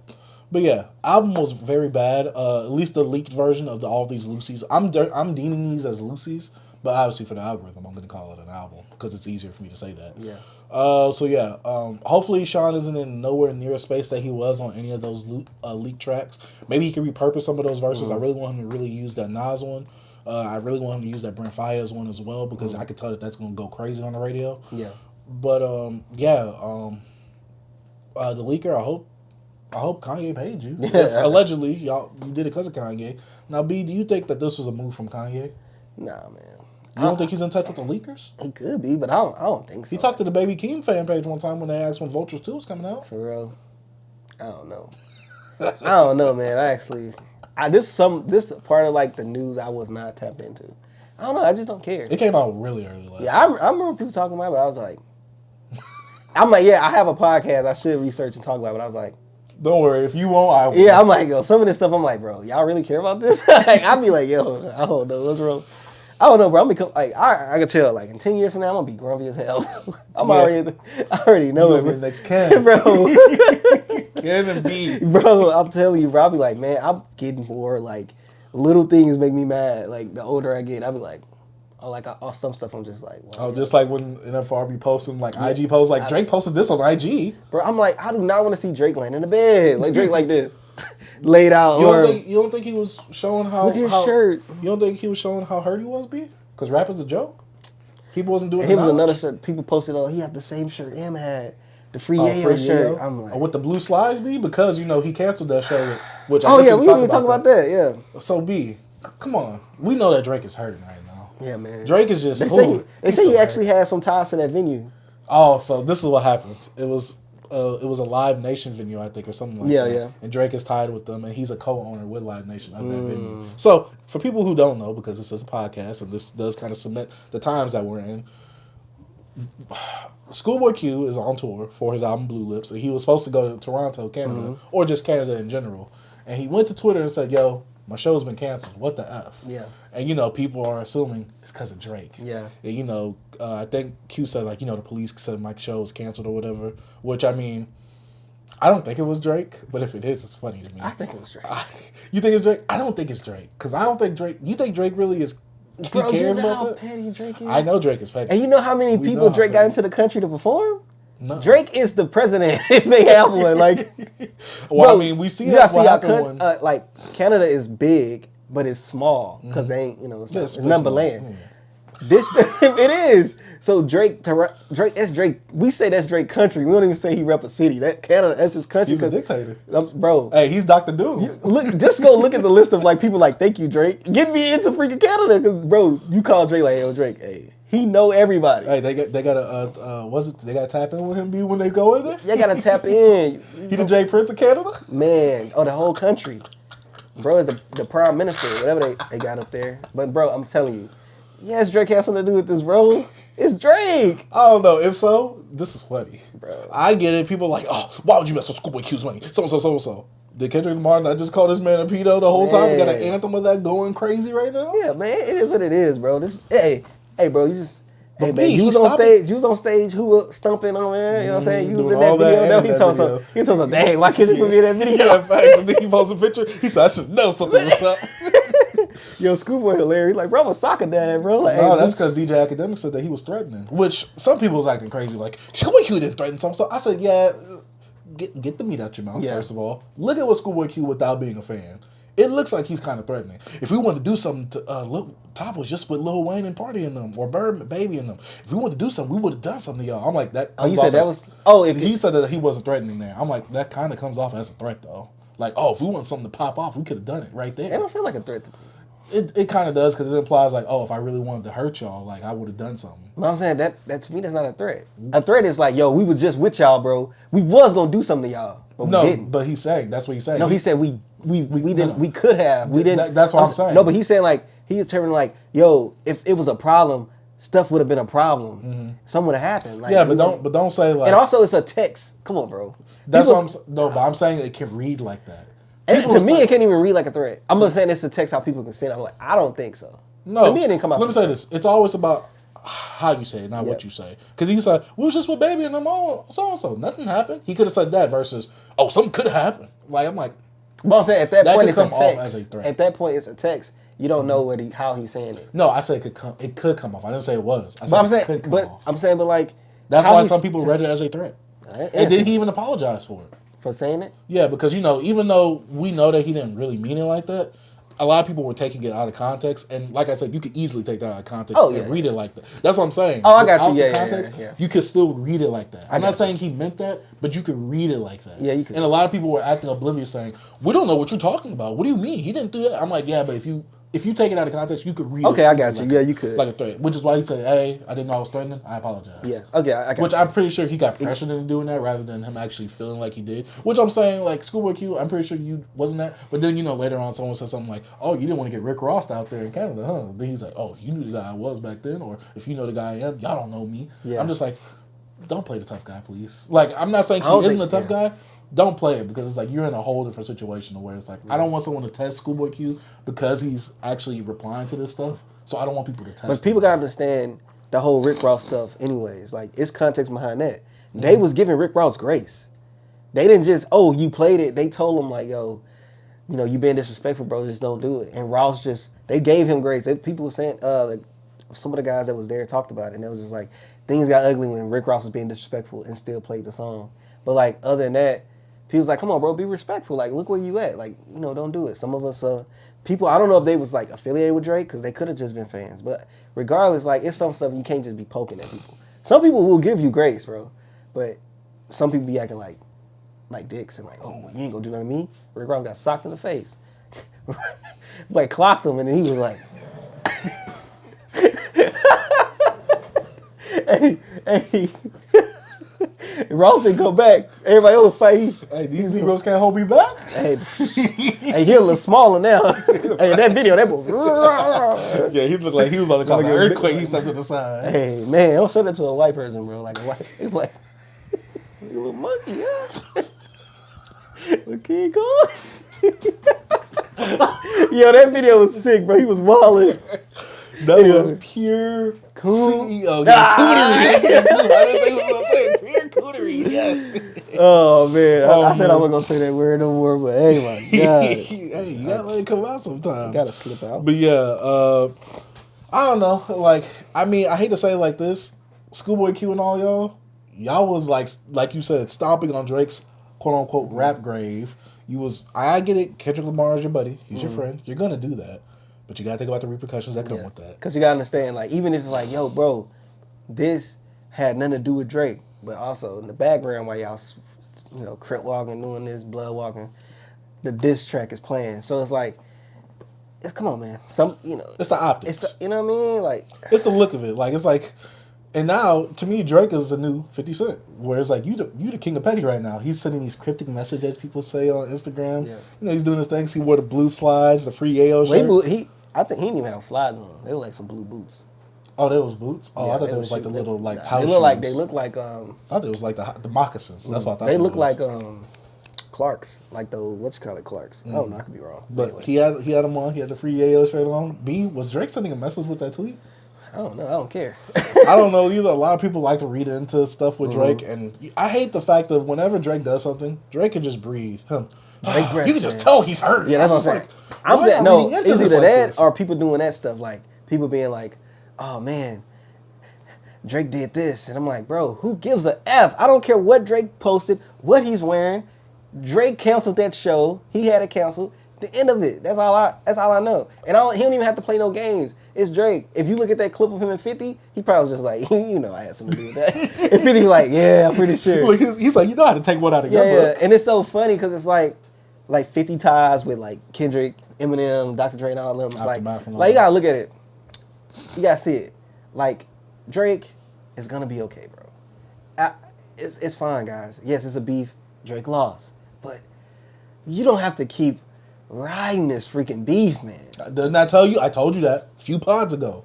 They are making this beat their personality. I've been telling you that. I've been saying this on the pod. TikTok. I said TikTok. Twitter is part of the hip hop. They're riding it. It is what it is. I said that. I've been saying that. Finally, you see it. What do you mean? Well, I'm saying finally you say it. I've been saying they just talking about it. I've been saying it. I'm not even tired of it. I'm just saying they just gonna keep riding it. That's just what they doing. And all I do is stroll right past because I don't give a F. It's over. Like I don't know if it's over like as in beef. But I'm saying it's over to me right now. At least the segment period is over. Yeah. Like that's why I said on our Twitter page, Kendrick isn't milking like not like us. Y'all are. You fans are. Radio is, which is cool because radio's supposed to do that. Yeah. You fans are, because I ain't even heard the song in a while. I have. I hear it every day. Yeah, I ain't even heard it in a while. And one thing, getting all excited for a sneak diss. Oh, the next sneak diss, Drake. It's a sneak diss. Nobody gives a F. Did you see the new information that came out? Somebody he gave the. Yeah, he said I came up with that. I think that fans are misreading that. I'm thinking like Act probably like was like acting as Drake at that time, kind of like how Kendrick was on 616 in LA. I think he was acting as Drake. I didn't watch the stream. I watched his other stream. No, I didn't watch the full thing. I just saw the clip. I came up with that. Act is hilarious, bro. I'm like, so, they was like, so you the clown? Like I fed the information, right? And you could go back. He didn't even know. He was like, huh? Because I was watching all those streams. He didn't even know what was going on. He was hurt. He said, Kendrick dropped something. Like watching his reactions to everything, bro. Act goated, bro. This is why he was number one on that media list. Hey, Act goated, bro. Oh, but you don't want to hear people say that because he's not FBA. He's not like us, B. That's what they say online. Man, he's not like us. My God, people need to shut their freaking power. Just like how Kamala is like us, but Drake isn't. Oh, Kamala. Yeah, she's not like us. No, they said that she is like us. She was like, oh, so Kamala's like us, but not Drake. It was like, at least Drake got an American dad. Who was that? They be out there wilding, bro. Yeah, they was like, oh, so y'all want to say Drake ain't like us, but y'all accept Kamala. All right, man. I see where y'all going. That's what they was saying. I was like, nah, me in my head, I'm like, y'all spitting? Hey, speaking of Kamala, bro, it's Jover. That boy stepped down, bro. Hey, they said that he's like J. Cole now. This explains in hip-hop terms. They should show J. Cole that content giving up. But no, bro, that man old, bro. They forced him out, bro. That boy wasn't getting no dough, bro. Nah, they forced him out, B. They took Grandpa car keys. Didn't they say Trump's vice president or something? And it was like Vance. for him? Bro, hey, they took his car keys, bro. I'm like, Grandpa, you don't drive no more. I thought I was the president. Nah, bro. They took Grandpa car keys. There's a video as soon as Joe dropped out. Someone put "not like us" and Donald Trump. Bro, this year has been crazy in politics, bro. It's been like a reality show. I talked to my dad about this. We were talking about the whole thing about Joe stepping down and like taking himself out of the nomination or whatever. I was just like, it's been a reality show. Like, this has been crazy. I don't know, like, the next year after this, the 2028 president's election is going to be freaking insane. Yeah, just we need Kanye to come back. Dude, mark my words. I think it's going to be crazier than this year. Because they got to find their guy on the other side, and then Democrats got to find their new guy. Oh, my God. It's going to At least with Trump in office, he can at least protect our black jobs. 4 years from now, we're going to have Beyond Politics. Hey, we're going to be getting the bag. Beyond Politics, we're going to be crazy, bro. Hey, wait the next 4 years, bro. What, B? So, yeah, guys, how do you feel about this new bill? Because at that time, you know, you'll be more included in economics and politics, you know what I'm saying? Once you hit 30, you're going to be like, what's going on? Now, once I hit 30, I'll start looking at my taxes on my check, like, that should be there. Look at this 401k. Well, let me see who I need to vote for. Nah, I'm telling you, bro. Man. That's crazy, though. That was hilarious. But you got any other news you want to share? Nah. All right, man. Let's move on to the music section of the podcast. I guess we could kind of start off with SuperGalloway, Paris of the West. Yes, sir. A little mini review. Now, this is someone who we found out about him through a comment on our common album review for Auditorium Volume 1. He asked if we review underground artists, which I want to say yes, kind of. Like, I guess. Like, we haven't really had one to really come up on besides maybe D2X. Maybe this could be something new that, hey, if any of you guys are, you know. Subscribers. Y'all want to show us, link us your music, and we talk about it, we can. Just make sure it's up to par. Yeah. What's so dope? I will talk about it not being mixed well. Like I say, comment, hit us up on Instagram, comment, send us a link. You know, we'll find it, just have like, some organization into it. And man, we'll get y'all self a mini review like this. Like, what's dope? Checking it out. You know what I'm saying? What's your thoughts on the beat? So SuperGalloway, Paris of the West. I see some of the features that he, gave us in the message in the comment, and I was looking at the album because the album name is Paris of the West, and I've only listened to it twice. I do want to put that out there right now. There's definitely more listens you could give this bad boy. It's about 30 minutes, I believe, or 30 something minutes, like 34. 36. Yeah, 34, 36. Really quick listen, very easy to digest as well. When I saw the features, because I've heard of Guilty Simpson who did it in hip hop, and I'm like, oh, is he gonna be one of those spiritual, lyrical, miracle dudes? I was afraid, SuperGalloway. I'm not sure. I'm gonna be real with you. We're gonna be honest. I was a bit afraid because I'd never heard of none of these features. I'm not really big into the underground scene. That's this guy. He's tapped into everything. Me, I'm the mainstream dude. I like the ignorant stuff. So I heard it. I pressed play on the first track. I'm like, all right, he got a good beat to this. I'm like, because usually with underground stuff, they're like, I like that beat. Just take the drums out. I hate that. Yeah. I gotta have this bump. This has to bump. I will say the first few tracks, not even the first few, the first half, the first 75% of this album bumps. Yeah. The whole album itself bumps, but man, the beat selection that he chose on this, I was impressed. I was surprised mostly because I was like, it's going to be the underground sound. There's not going to be no bass in it. I'm not going to be able to jam. Because the thing that underground artists got to remember this, and I'm not saying this about you, SuperGalloway, you got to make music. Yeah. You got to make it sound good. You can spit all these bars that you want, but if it don't connect to me, if it don't resonate with me, if it don't sound good, it's nothing to me.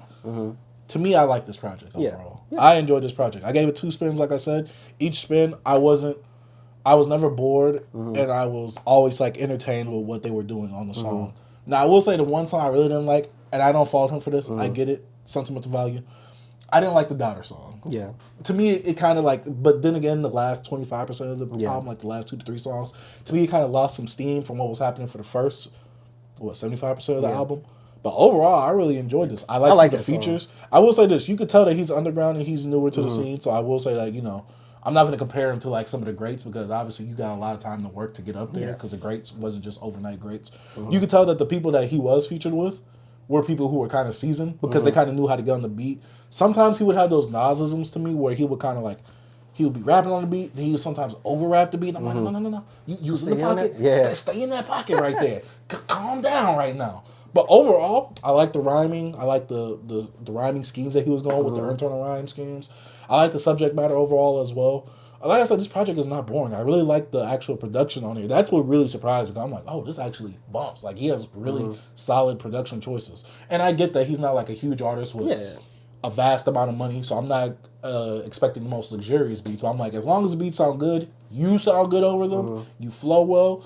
I want him to have a bit more charisma because he always had this, not dichotomy, but this duality of like, him on the song, he has a lighter voice, but then he'll get someone super deep voiced like on the songs with him. And like I said, I never heard of some of these people, but I might want to check out some of these other people too as well because of their voice. But overall, I really enjoyed this project from him. Like I said, I only gave it 2 spins, so I'm not able to sit and dissect every single thing because that's just not me. But I liked what you presented on this project. I liked the way you presented it as well. It wasn't overbearing. It didn't overstay its welcome either.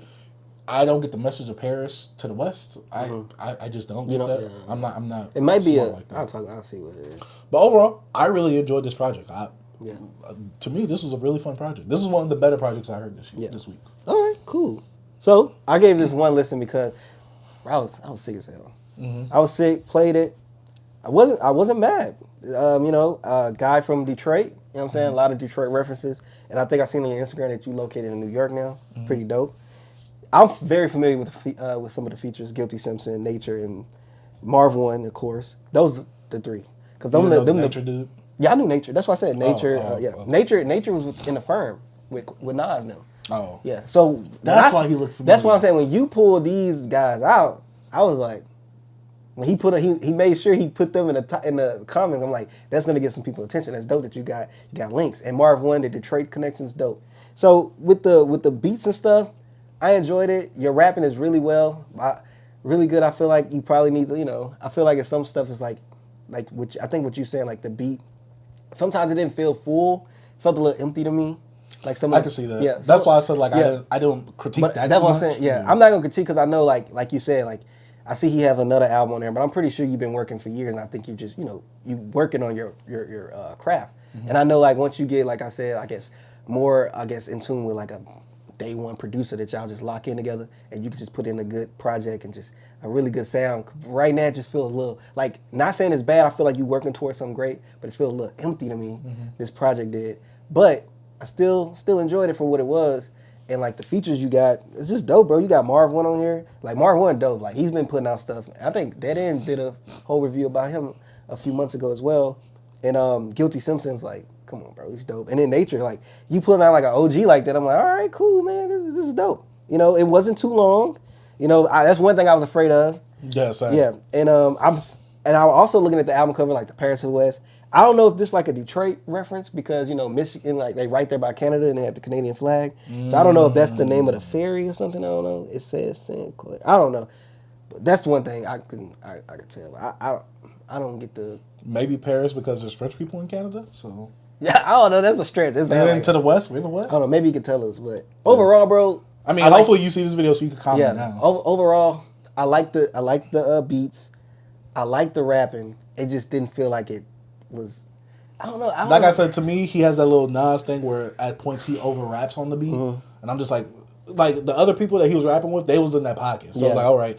And even though I don't need you to switch the flow up a million times on a song, it's like stay in the pocket of the beat. Like stay right there. Don't over rap the beat, because when you start over rapping the beat, I'm just like, kind of sounds off a bit. Yeah. But I might have to get us a few more listens because I was freaking out of my mind sick, but. I listened to it once, and also I connected with you because, you know, I'm a father as well. You're a father. I like the daddy-daughter song. I enjoyed that. It just, I don't know, it made me warm. I'm like, you know, because he, you know, when you do stuff with your kid, and, you know, he was like, hey, say this, say that. I like, I don't know how to do that with my son. It's just like when they was younger around that time, and I don't know if you're a new father or anything, but it's just I love that moment in the album, and I know you want to make sure I have that footprint of like making sure your daughter know that she was influenced into your music, and you will have this reference that like she could play. Like that's pretty dope to me. But overall, man, I think you did a pretty good job. It just didn't feel full to me yet. I might have, like I said, I might have to check out some more probably like your latest, earlier project, and some more of this just to kind of get that articulate how I really get it out. You know what I'm saying? Yeah. So that way you have something to compare it to. Yeah. But overall, man, we gonna check your stuff out. You actually showed up in the comments on the YouTube channel, and you came to the Instagram, and because I think I gave him a follow. He gave us a follow back as well on the Instagram. So like, hey, we gonna support you. Yeah, and you sent the link. So bro, we gonna support you. You keep tapping in with us, bro. We gonna show you some support, man. Yeah, next time you have an album, let us know. Maybe get us an early copy so we can get our review. But I'm just playing with that. I mean, but if you want to. But one thing about us, bro, like I know me. I'm always keep it real. I'm not gonna like sugarcoat anything. I'm just gonna keep it real, authentic, bro. I had another point that I just remembered. The cohesion of the album itself. Yeah. I feel like it was a really top heavy. Like if the Daddy Daughter song would have came out at the end, I probably wouldn't have been as mad. Okay. It came a bit in the middle of like 2 songs before that. And I'm like, maybe he wanted to like, because it felt like he wanted to like, I guess he slow you down and just and I get that.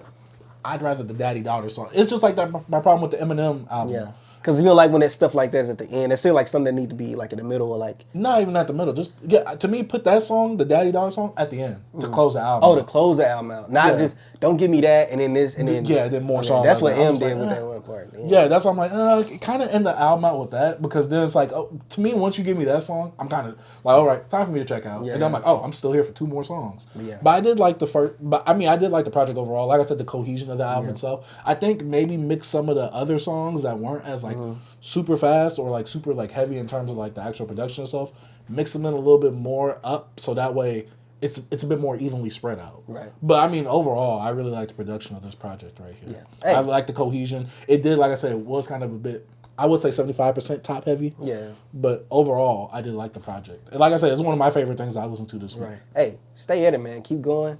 Keep perfecting your craft, bro. Yeah. Hey, and like I said, we got you on the watch now, bro. Hey, you in my favorite artist list. I hit you because if you drop something, I'm gonna peep in. I'm gonna tune in, man. Yeah, make sure you have a Twitter, because I didn't get to see the Twitter, because I do my music thing. Oh, it's Twitter. Okay. Yeah, Twitter. I know you got an Instagram. Yeah. But I wasn't able to like find it. Yeah. Just off of a quick search. I didn't like do a really in deep search because I was doing other things this weekend. So I was like, dang, I kind of wanted to like screenshot it. Yeah. Show I was listening to it, but I was like, I don't know what the ad is. Yeah. So I might just do that on Instagram when I take another listen.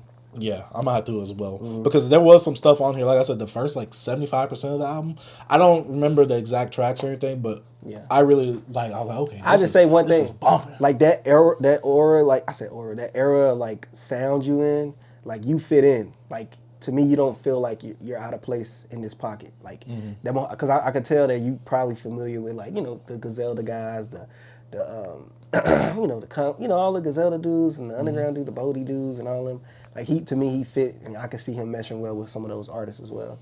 You know what I'm saying? So, that's what I'm saying, man. Hey, keep doing your thing, bro. Yeah, definitely. SuperGalloway, Paris of the West. Check it out, guys. Check it out. It's on Spotify. Like I said, Paris of the West. Yeah. Literally. It'll be in the title. Thumbnail, stuff like that. Yeah, we got you. Yeah. And we'll try and put his Instagram and stuff in the video review. Right on. So, yeah. So what other project would you like to talk about? Childish Gambino, Denzel Curry, or would you want me to go on my JT one? We can do your JT one, then we can go do your JT. All right. So this weekend, JT came out with her solo debut project, City Cinderella. How many tracks, B? I think it was about 16. She tortured you with 16 songs, 48 hours. How many hours? How many? It was like 48 hours. Minutes. I know 48 minutes. I know what you meant. It felt like 48 hours. So with the JT project, it's 16 songs, 40 minutes. Mm-hmm. She only has about really 3 to 4 features on this. The fourth one is DJ Khaled. I know she had Jeezy on there too, right? Yeah, because the OK remix, which I do not like the song. Okay. Even though the song is on the radio all the time, I get it. But to me, JT is one of those perfect single artists. And I hate to say it like this. Now, I have no qualm with JT. Obviously, a member of the City Girls, who are, I believe, now disbanded in it. Mm-hmm. I really like the intro of the album itself. That's what I heard. It was a really strong intro. I'm like, all right, this is cool. You're giving me not some introspective, but some more personal bars. Mm-hmm. And then the rest of the album, I was just kind of lost there. I like 3 songs, 3 out of 4 songs, 3 to 4 songs on this album. We had a song, Brick Talk, stereotypical for woman rap. We got so, how do I start this? The production on this album, it had me at points. Because I'm like, all right, you're kind of bringing in this 90s Cash Money, early 2000s Cash Money vibes with like the big timers, but you're also giving me that Jeezy Thug Motivation 101 vibes as well. The old school 2000s and all that. I believe she sampled some of this stuff. Has Jeezy got hands in this album? I don't know, but it'll make sense because he is on that remix of OK. But some of this stuff kind of sounded like early 2000s Southern code. Yeah. And I'm just like, and obviously you could hear this exact samples, like, we're big time, we're big, real big by Manny Fresh or whatever. Real big. Yeah, she sampled that song. And I'm like, it's cool. The samples do sound like a gutted version of these songs, and they sound soulless. And it's one of those things where it's like, it's not going over the exact beat, but you hear the beat clearly. The production was the best thing about this album. JT is horrible on this album. I'm sorry, JT. You were good when you had someone offsetting you. It's good when you had those people that kind of like balance you out. Because you got too much of her? That's not the problem. She's the problem. As in like, not too much of her, because I kind of like it when an artist can show that they could be on their own.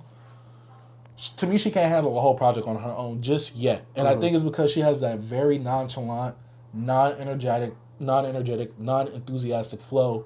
She has the exact same flow throughout all these songs, throughout the whole album. Some songs, the ones that I did like, is the ones where she switched it up. And I should have known from the first track. I'm like, all right, this kind of reminds me of the OK flow. Yeah. But then it's like, okay. I got to the second song, I'm like, same song. I mean, not same song, same flow. Third song, I'm like, same flow? And then, she's very slow at what she's doing in terms of, like, her talking. She doesn't speed up with the beat like that, except for, like, some songs where she sampled 2 Live Crew with Uncle Al and all of them. And I get it. She's, like, the passive... Uncle Luke? Yeah, Uncle Luke. The song's called Uncle Al. Okay. That's why. There's a passage of the torch there. Like, okay, this is the new Miami bad chick right here. The bass music? Yeah, like, instead of Trina now, it's you. Yeah. Like, even though, to me, it should have been City Girls Together. Because I feel like City Girls Together... Even though I haven't heard their whole projects, the songs I did hear, I get why there's some appeal there. And I get why there's an appeal here as well. With City Girls, like I said, there's 2 personalities on the track. They balance each other out. There's no one here to balance JT out. So it's very... Too much JT. Yeah. But like I said, for me, it's not like, oh, it's too much of this artist. It's just too much of that same thing over and over. Yeah. To me, she's just non-energetic. She does not fit on these beats. She doesn't even sound like she wants to be on these beats half the time. Uzi got a feature? No. He should have been on. He should have coached her on how to flow. If he would have coached her on how to flow, cool. She has Stunner Girl, who was on Baddies with Natalie Nunn and all of them. Jeezy's on this album, which he has a horrible verse, and I'm just be like this. Okay.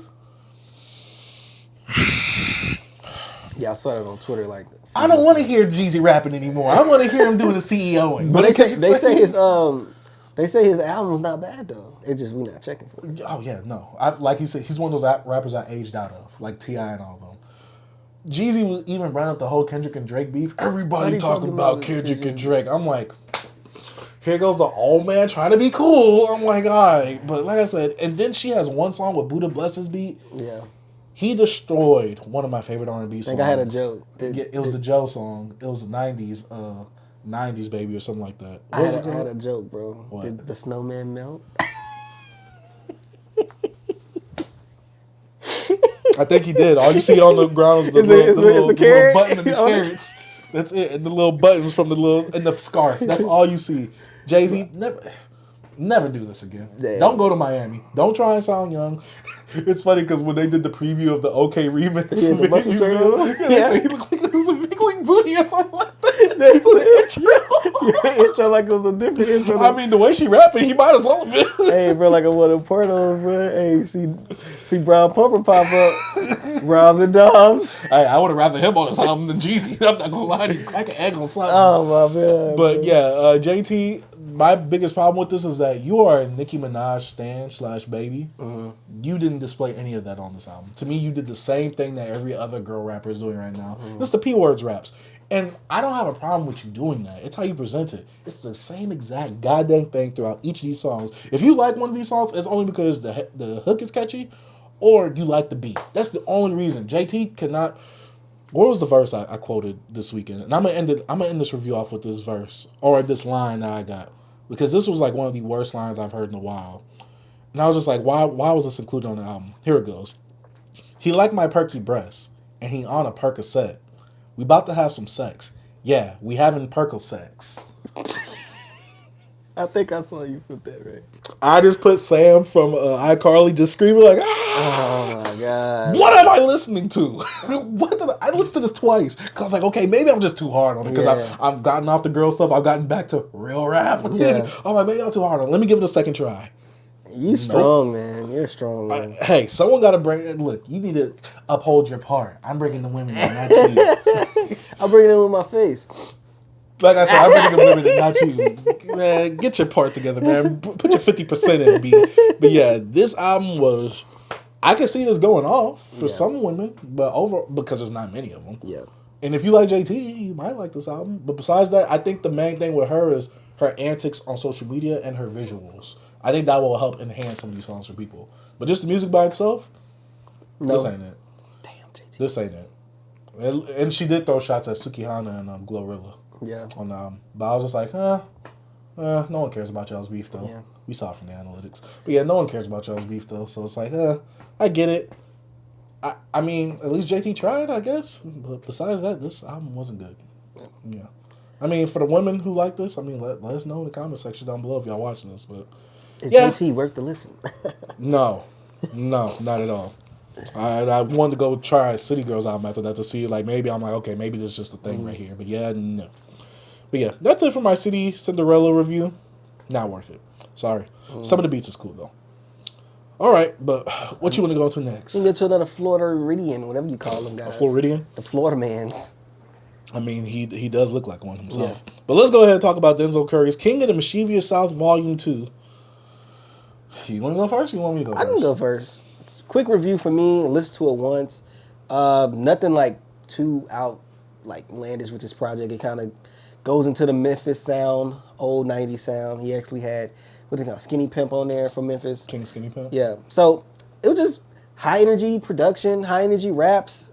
He put out a song with Ty on there. I was like, this feels so out of place to me. Compared to the whole album. Man, I was like, why is this on here? Yeah. This should have been like a bonus track. Yeah. But anyways, I really have not much to say. It wasn't bad. It wasn't something I'm like, this is going to be album of the year vibes. No, because I knew what he was going for. It's a title from his old mixtape. I knew what he was doing. I think he just wanted to put out something to keep his fans happy while he was working on that album. Because, you know, when Denzel put out an album, he puts out some good stuff. So this was, I think this was just something to hold the fans over, bro. And that's all I really got to say about it. What about you? For me with this project, I haven't heard the King of the Mischievous South Volume 1. I think it came out like 2014. Yeah, it's like super old. I had to look it up because I was like, Volume 2? I'm like, where's the Volume 1 at? It's not on streaming services as of right now.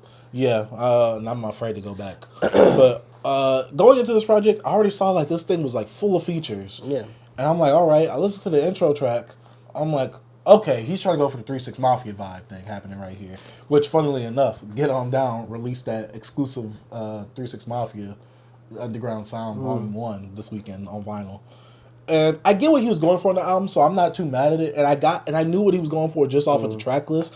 I'm like, this is not going to be like the typical Denzel project or album that I really like. Now, projects I really do love from Denzel, Melt Me, See Me, Melt Your Eyes, or something like that. That's my favorite project by him. I love Taboo. I really like him a lot. Really great project, really stellar project, where he's handling all the rapping on his own with Kenny Beats on as production.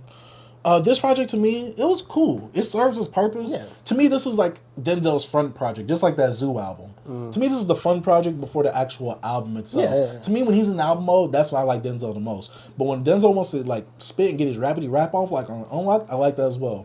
This right here to me, it's just a mixtape. It's just that mixtape too. Yeah, it's just to me, it's fun music. Like you said, to hold the fans over. Yeah. Like I said, it's one of those things where I say it's fun music because it's like, oh, let me rap with some of my friends. And let me get some of my friends on the track at least to cement it. Because the OT Mexican, that Mexican OT. That boy be flowing, bro. I'm about to say, he probably has the best feature on this project. That boy be flowing. I was disappointed a bit by Maxo Cream. Yeah. But that Mexican OT, I'm like, oh, you stepped it up. That boy be flowing, bro. Yeah, the little when he did that one little pocket when he was going, he went, bro. And then he starts rolling his R's real fast, and then he still keep going. Hey, I'm like, Texas right there, bro. No, he bro Texas on his back right now. With bro got some flow, bro. No, yeah, he's there right now. To me, he's in that same realm now with the Denzel Curry of like he makes these fun raps that like are very energetic and super fun. Mexo Cream was on the album. Yeah. He was cool. I feel like the beat was too fast for him because he was kind of rapping slow. And I'm like, I kind of wish you would have sped it up a bit, Maxo. But you didn't do a bad job overall. Juicy J and Ty Dolla Sign was on this album. The song just doesn't fit. Yeah. To me, this feels like a play for like a playlist placement or radio. Even though I'm pretty sure he knows he's not going to get on radio. No disrespect, but he said it before. Like he's like, my song's too smart for the radio, but I got to dumb it down like Terry or something like that. Yeah. He said, "Don't melt me for your eyes," whatever it's called. He has a song with Tia Corrine and A$AP Ferg. That's the first single that came off this album. They did on Rap Radio, right? They did a little street. Yeah. And I've heard the song a million of times because it always comes up in my Spotify recommended. So I'm tired of it personally, but it's not a bad song. That was my first time hearing it on the album. I never listened to it. Yeah, it can't play. I don't click stuff that I see on like YouTube and stuff. No, I didn't Twitter, click on Xbox. Either. I said Xbox on X. Yeah. And on Spotify, it's not in my algorithm. That makes sense. Denzel Curry is one of my favorite rappers of this generation or last generation. I don't listen to him that much. Like when his albums come out, I play it and that's it. I never really go back. See, I go back. I like Mummy for guys. Yeah, but he has A$AP Rocky on here, which he had a cool verse. Nothing really wowed me. To me, nothing on this album wowed me. This is perfect gym music. If I want to get hype, if I want to get in that mode, if I want to get some old 3 6 Mafia vibes, I'll play this album. I just think he's taking the old like marketing, like put some out before the album. Like people used to always, I'm gonna drop the mixtape before the album. I think he just dropped some, especially like with features, some stuff like you said, gym music, energetic, just some old Denzel feels. I mean, just something that comes off the old mixtape, and then you get the album in the next year. Yeah, because I know this album is gonna be amazing. Yeah, he said one person he does, if he ever had to do a collab album with, was Jid. He said he'll make him a better rapper. Like he was saying that Jid will make him. Oh yeah, of course, yeah. I know what he meant. Yeah. Jid be rapping his little butt off, bro. Yeah, like you say, it's like an old granny. But yeah, overall, this project isn't bad. It's not inoffensive. It's not one that wears its welcome out either. It's like 30-something minutes, I believe. Yeah, short. So that was one of my things. I was like, please don't let this be a long album. Nah. Because to me, I'm just like, I'm not really interested in this from Denzel. It's fun music. I'm not saying it's bad. It's just something that doesn't interest me from him. I like his albums, like Melt Me, See Me, Melt Your Eyes, whatever the album is called. Yeah, Slump on there, bro. He did. And this is when I realized Ski Mask used to be delegated to just being a feature artist, because stuff like this is perfect for you when I get you in dosages. It's like Lil Wayne, like I said, I need you in dosages. I don't need a full song from you. You saw what he did with his last project. To me, Denzel and him, they complement each other really well when they're doing their thing on each other's track. And to see like kind of the old guard ushering in, not even the new guard, but kind of like a newer generation after him, his guard, it kind of felt like kind of cool to see that as well, because I don't think they have any songs collabing with each other. You think? So two Florida people collabing with each other. I think they got some stuff. It sounds like they should. It sounds like they would, but I'm not sure. I don't remember anything of them with each other. But overall, the project was cool. It's not bad. I gave it 2 listens. I thought I was going to give it 1 and that'll be it. But yeah, I gave it 1. That was it for me. The Mexican OT was really good, though. Nah, he was dope. He was really good on that feature. I did not expect that from him. And I'm not saying that he's a bad rapper, but the one song I always hear on him on the radio, I'm just like, I'm tired of it. Yeah. But this, I'm like, okay. And then his little XXL freestyle that got previewed, Bro be rapping. I'm like, all right, Mexican OT, you got me. I might have to listen to your project now. He be rapping, man. But yeah, overall, cool project. Nothing to wow me, even though some people on Twitter was wowed by this, which I'm just like, y'all not from the South. Y'all don't know nothing. Oh, man. You know, people just love what they love, man. Let them do it, bro. No. Oh, my God. But let's go on to the last project that we have to review. And it's Childish Gambino's Bando, Stone, and a New World soundtrack. This is the last project under the moniker of Childish Gambino. I feel like he's going for a Mos Def thing. He doesn't want people to profit off that name or, monetize the name Childish Gambino too much. I don't know. Or maybe he's just tired of it. He been saying it for a while, though. He been saying it for a minute. Yeah, because, it came with a joke being on the Wu-Tang generator and, like, this character he created, so. Probably didn't think it was going to get as big as it did. Yeah. So here, who's up because of the internet? Oh, Childish Gambino. Yeah. He's been rapping on that name, and he actually ended up becoming a successful artist. Yeah. So I bet he like, dang. Like if I could change this. It's like making something dope under that one email that's just a weird name. Like, and you like, F, I don't like this email name, though. Like Big Booties Love Pancakes or something like that. It's not, what? You're nasty. If you get That's your email? No! Maybe? Okay. That'd be a nasty email name. But Bando, Stone, and the New World B, I gotta ask you, when you listen to this album, did you listen to this as an album or as a soundtrack? I went into it as a soundtrack. I went into it feeling like I want to feel the scenes that this falls into.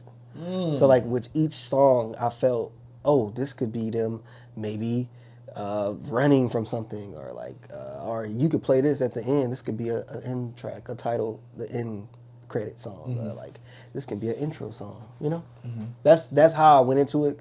Because when I hear soundtrack marketed in that way, it's giving me like playlist vibes. I actually I commented under some, I think freaking Russ stuff and told him how I felt and how I felt about the album. Like a little bit, I was gonna save some of my critiques here, but yeah, I didn't listen to it as like, I didn't go into this like a child, like I went into like because of the internet or At a Vista or not At a Vista. Nah, I didn't care about that. Awaken My Love.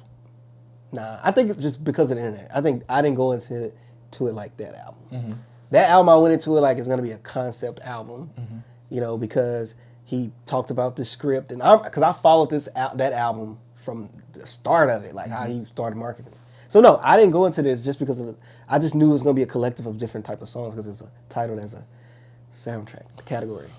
So for me, I didn't know how to go into this album because I'm just like, this is like a huge thing for Childish Gambino. He's releasing the soundtrack before the movie, and we don't know when the movie's coming out. So I'm just like, who is Bando, Stone, and what the F is this New World that he's talking about? So to me, I had to go into this kind of like as an album because I'm just like, you're releasing this soundtrack very early on, so you obviously want something to happen from the soundtrack. And I got two hot takes for you on this one, B. To me, I think his rap performances are the worst on this album. Like, out of all the genres that he went for on this album, to me, the rapping ones were the worst ones out of all the sounds he went for. He rapped good on that, what's it the called? Yoshinoa? I feel like, to me, some of the trappy beats and stuff that he was going over, to me, his lyrics were kind of stripped. Like, it was very, like, a lesser version of what he usually can do. And sometimes it just felt like he was playing a character more than, like, not really actually rapping. Yeah, he wasn't being serious. Yeah, and so some parts I'm just like, that's what made me feel like try just as an album or a soundtrack. Yeah. But then also, my second hot take, this gave me Purple Rain vibes. The reason I say that is because obviously black artist making a soundtrack for a movie, even though I haven't seen the movie. Nor do we know when the movie's coming out at the time. But also there's multiple genres of just this album. Now when we had something like the Black Panther soundtrack made by Kendrick Lamar from a rapper, it mostly was like in the urban rapper R&B space, like with all the stars and stuff like that. Mostly rap. To me, this gave me different genres or different like experimental type of sounds from a rapper that we usually do not get. And for me, Childish Gambino, to me, this gave me vibes of because of the internet, because of some of the scene setting that he tried to do in some of these songs, but also some of At a Vista with some of the weird sounds that he tried to do, like with the last track on this album. And for me, there were points on this project where I'm just like, when he had not poor performances, but when he had not so great rapping performances, I'm like, all right, this is definitely like something for the album, or I mean the movie, something to be played in the background. But also usually has some other songs where I'm just like, this is really fun. This is really good. This is really catchy. Like this could be on the radio. This could be huge. I really enjoy this. To me, I went back and forth. I'm like, I don't know how to judge this album. Like, as a soundtrack, this is a pretty solid soundtrack. As an album, obviously, it's all over the place. It's very experimental for what Childish Gambino usually goes for. I wish he had a bit Awaken My Love vibes on here. I think that's the only genre he didn't really touch right there like that. But overall, I gotta say that I enjoyed this project. Yeah, I did too. I enjoyed it. I really enjoyed it. I played like all weekend. Yeah, I played it like 5 times. Yeah, I played it more, probably more. But yeah, I bounce other stuff out. Yeah, I was just playing it, bro. I enjoyed it. I just looked at it as a soundtrack. Like, I didn't come into this like, oh man, what is gonna be this content? Is he gonna have like some hidden message in between some of these, or like, do this coincide with this? No. If you say some a playlist, soundtrack, to me, you're just trying to get out some songs. It could either come off as lazy because you just can throw out some stuff and like, yo, part of a soundtrack. Oh, it's just a playlist. Doesn't really mean anything. It's just some tunes. I can look at it that way because also I feel like my hot take from Gambino, I feel like he's trying to rush his way out of this stuff. Like, even he putting out 2 albums, he made this a soundtrack, and it's just like he putting out little stuff. Cause like some of the songs, it's like some of the songs that you probably feel like he did poor on, like having that like with Flo Milli and all that stuff on there. Oh, Flo Milli did her. Yeah, she was dope. But like you put them songs out there, it's like, it's just some stuff I was working on with them, or like the song he did with his son, you know. At the end? Not the end. The one when him and his son was going back and forth, rapping. His son? Yeah. Wait, I'm Legend? Oh, that's his son. That's his son. Oh, okay. That's him and his son. Like, he'll say something. His son was like, he was like, I lost my dad. I was so and so, and it's like, I seen his face. Wait, is this his son in real life or that's for the his movie? son. His son in the movie is his son. Oh, see, I don't know nothing about that. Yeah. So Brando Stone is the character he's playing. Mm-hmm. Like, if you hear him, like, she was like, what else could you do? He's like, I could sing. Yeah. He's the singer, and he ends up being like in this. I don't know what happened, what's going on, but like he's like a famous singer, and him and his son is like with this girl, and I don't know what's happening to the world. Oh, so I thought. So who's Cody LeRae? Or no one gives a F. No Cody LeRae. I thought he was saying "Caught in the Rain." No, that's what I thought he was saying. No, so what it is Cody LeRae is his character that he previewed on Instagram. I heard him saying that. I'm like, is he saying Cody in the Rain or he saying Caught in the Rain? No, Cody LeRae or Cody LeRae. Nobody gives a F. That's the best song on the album. Lithonia? Yeah, I love that song. I like it. I'm glad I didn't hear it outside the album because I heard it outside the album. That's the first time I heard it. Yeah, I've been playing that. I don't even think I talked about it here, but I've been playing that. But you heard me saying nobody gives a F. I said that last time on the pod. Here it goes, right here. Glover advertises Cody LeRae character with the Instagram account created under the name. After his listening party in New York, the post mainly teases album merch and what it seems to be LeRae himself. Yeah, I didn't know. I thought he was saying "Caught in the Rain." No, that's why I was like, is he saying Cody LeRae? Yeah. Or something like that. And I'm like, is he saying "Caught in the Rain"? I'm like, no. That's why I'm like, okay, this is a soundtrack, obviously, but I feel like some songs weren't meant to be soundtrack songs. Like, they was meant to be album songs. Kind of like you were saying, like how he's trying to rush his way out and stuff that he was already working on. Like a song where he was like, oh, back in middle school, I didn't have the hairline, my dreads didn't, drop or anything like that. So I'm like, I feel like this is a personal song. No, I'm saying, yeah, all that stuff, I feel like the soundtrack is going into the film. Mm-hmm. I think it's interactive. Like, you're going to think about, I feel like some of the stuff in there is nuggets probably from the movie. Yeah. That's what I believe. Because he has the skits. Yeah, that's what I think. Because those all scenes from the dialogue from the movie. Yeah, that's what I mean. We could jump. We can do this. So it's like, that's all I felt about it. Like, I didn't judge this like an album. I just feel like it's a soundtrack. It's going to have different sounds. Gambino is also another excuse for him to like showcase his musical talent. To me, that was my main. Yeah, that's my. I like he can showcase what he can do. He can make all this like poppy sounding music. I can make like this neo soul stuff. I can make this really like, I don't know, folkish popish song, like, But it's just showing how talented he is, bro. You know what I'm saying? And he be rapping. You know what I'm saying? I be singing. Yeah, and to me, this is technically an album under him, especially with him bringing this out so early. Oh yeah, it's an album. To the movie. Yeah. To me, this is his most experimental album. This is the most experimental album. Second would be Out of Vista. His most experimental, but to me, this was one of my favorite projects from him now. Yeah. And much better than Out of Vista, whatever that was. Oh yeah. Because to me, that felt like it was all over the place and not in a good way. At least the remade version. I like the older version, the original version. But with this album right here, I loved everything outside of the rapping. And I didn't expect that. I expected to hear more rapping on this. But to hear so many different sounds, genres, the pockets that he was going into with some of these sounds and stuff, I'm just like, if this was just an album full of this from someone else, I probably wouldn't give it no mind. But with someone like Childish Gambino, I'm kind of more open to sounds for different sounds. You know, a lot of people. Oh, he stole Drake's flow. I know you was interacting with someone on the TL about this, which I'm just like, why does everybody talk about Drake? It's so crazy that he's in character right now. He's wearing the hat. He's in the woods. Yeah, he's that character of Bando. I think right now he's playing that character. Kind of what he did with Because of the Internet, and this to me is a more experimental. If you want to put it in the album context, like a more experimental Because of the Internet. I agree to a degree. I think that those songs were way more intentional towards the narrative on Because of the Internet. I get what you're saying, so I agree. I'm just explaining my point, articulating it to piggyback off it. I think Because of the Internet, the songs are made for the album, for it to flow with the story in mind. And this was all over the place. Yeah, this album to me, it felt like some stuff could be background music or to set the tone or set the mood. It's because that's what to me that's where the soundtrack comes in. Yeah, that's because I agree. To me, how could you freaking cohesively put a soundtrack together? You can't, because it's so most Do you soundtracks. Feel like Black Panther's soundtrack was good by Kendrick Lamar? It was all over the place. I don't think it was cohesively. The sound was different to me. Like you had freaking, I forgot them kids' name. SOB, all them, the SZA stuff, and Lottie. It was, to me, it was all over. It's a soundtrack. Yeah. Unless you put down like a West Coast gangbanger soundtrack. But if all the soundtracks I grew up listening to, like R&B and hip hop, and like you got all like New Jack Swing, you know what I mean? Like it still wasn't. It was some of the similar sounds, but it was all over the place. And this soundtrack was like, yo, I got a rock song, I got a pop song. Yeah, to me, this was all over the place genre-wise. Yeah, that's what I'm saying. And I feel like it could be soundtrack and be plays like how More Life. Oh, it's a playlist because that wasn't cohesive. I hated that. But I'm saying that's the same thing. That to me, that's what Gambino's doing. No, I agree. Yeah, but I don't see no problem. I didn't care when Drake did it. I don't care what he's doing. It doesn't matter to me.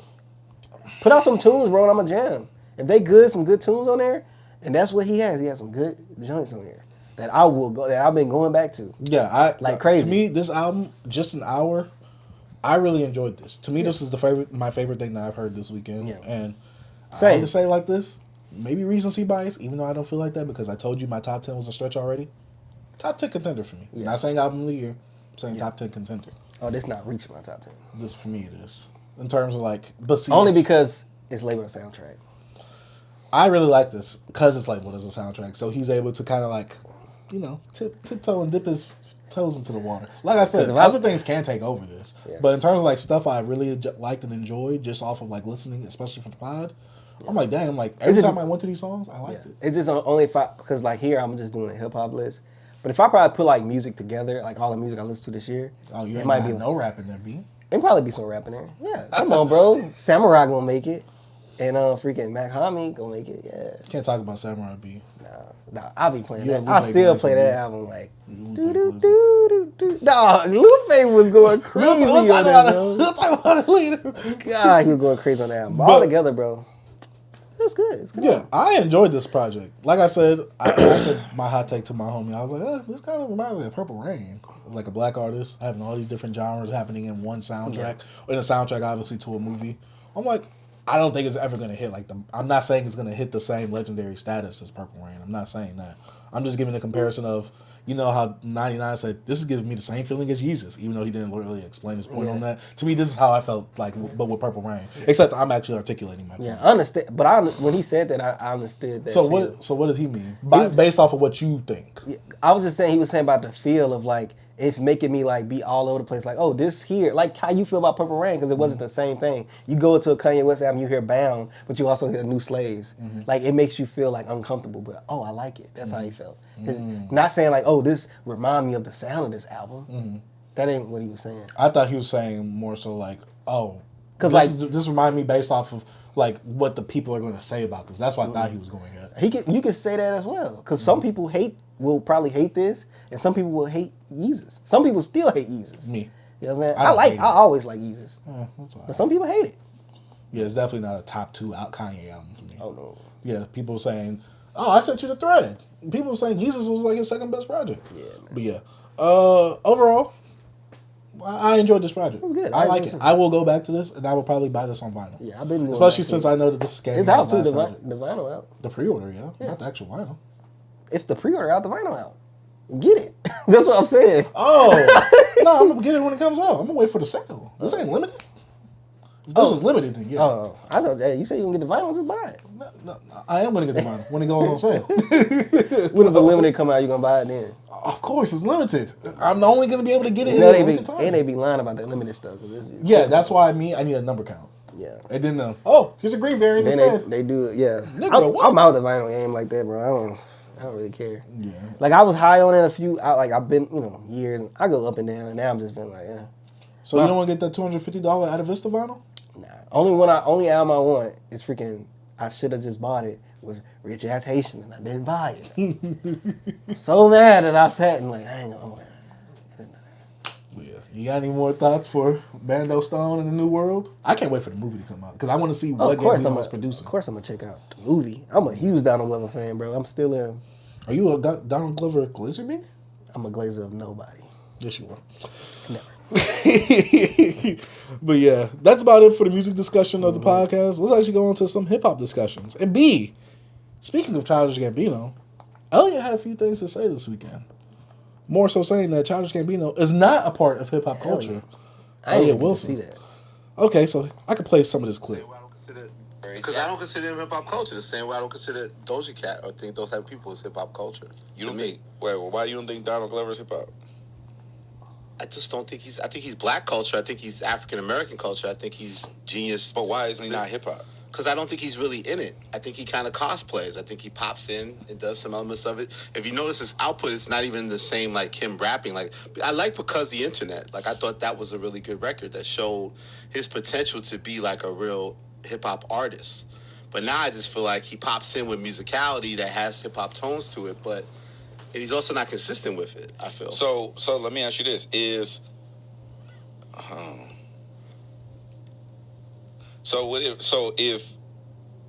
If Drake dropped as often as Childish Gambino, you would have the same temperament? No, I think Drake has shown he's dedicated to hip-hop, but the different schemes of records he's done and the consistency he's had.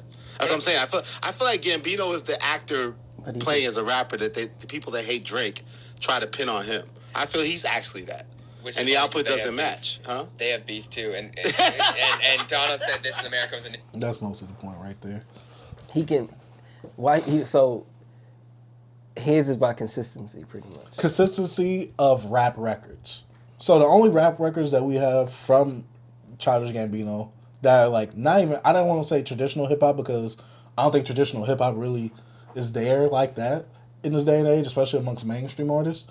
But when it comes to traditional rap records, we got Camp, Royalty, if you want to count the mixtape, Because the Internet, and it kind of stops right there. Stone Mountain mixtape, Cul-de-sac. Stone Mountain, it's an EP. The whole Skater Boy. But those are all before. Mixtapes. But he's probably not counting those because it's like, okay, Childish Gambino. I'm just saying when he's gonna. He was rapping. Yeah, he was. So I'm like, I don't know. I think he's talking about like his artistry as a mainstream like act. I think Drake was a perfect example because he's saying Drake was more consistent, right? But the guy said consistent, but also Elliot was saying like Drake has shown that he's dedicated to rapping. Like he's dedicated more to making rap albums rather than just like he's not saying like, oh, Drake went out and made like, you know, Awaken My Love. If Drake acting career was as successful as Childish Gambino, I think Drake wouldn't be rapping as much. So I don't think he'd be as experimental as Childish Gambino? I think no. I'm saying he'll probably he wouldn't put out much music. I think Drake is more dedicated because that's what his bread and butter is. No. But he's saying that Donald Glover. It's not the fact that he doesn't rap and put out as much because we could say the same about Kendrick. Kendrick don't come out for every 5 years because he hibernates all the time. Yeah, right? But I'm saying with Kendrick Lamar, he shows his dedication to hip hop because all of the stuff he put out. And Elliot is saying with Drake, you can't say that about Drake because Drake has shown he's mostly a rapper. Like, you know, most of his albums are rap albums. Most of his songs are rap songs. You know, whenever he comes out with an album, he didn't say that. Never mind. He said, like, literally with the consistency, he's shown dedication to rap, and he said with the different schemes and the different things that he's done, he's shown that he's dedicated to hip-hop. Why they call him a pop artist? Then why they say he a pop artist? Why it's like, oh, he R&B, oh, he sings. No, so they're saying that Donald Glover is one to, like, he's strayed far from hip-hop, basically, is what he's saying. Is he saying musically, or he's saying just because he do other things? That's why I'm confused. The consistency of his hip-hop music. I can say he put out probably more. If you go Do you from want me to go back? mixtapes to rap, yeah. Initially supposed to be a Go Drake back a little bit. I think Drake has shown. Yeah, go back to what he said about Drake. So if Drake dropped as often as Childish Gambino, you would have the same temperament? No, I think Drake has shown he's dedicated no. to hip hop, but the different schemes of records he's done and the consistency he's had. That's what I'm saying. I feel like Gambino is the. He said the difference. No, but he's saying because Drake consistency. Because he's saying Drake's being more consistent. No, he's saying the consistency of the records that he's putting out. I'm saying if Drake wasn't putting out much music, and let's say Drake had a more successful acting career, Drake probably wouldn't put out much music as Childish Gambino did. No, so he's saying that. Okay, so let's play a little bit more because he also said something about why he doesn't consider Childish Gambino still rap. But he's saying this because with Drake, if he takes a year or two gap, Drake is going to come out with a predominantly rap album. While with Childish Gambino, we got Awaken My Love. Then we got Out of Vista. We don't know what to really categorize that album as, right?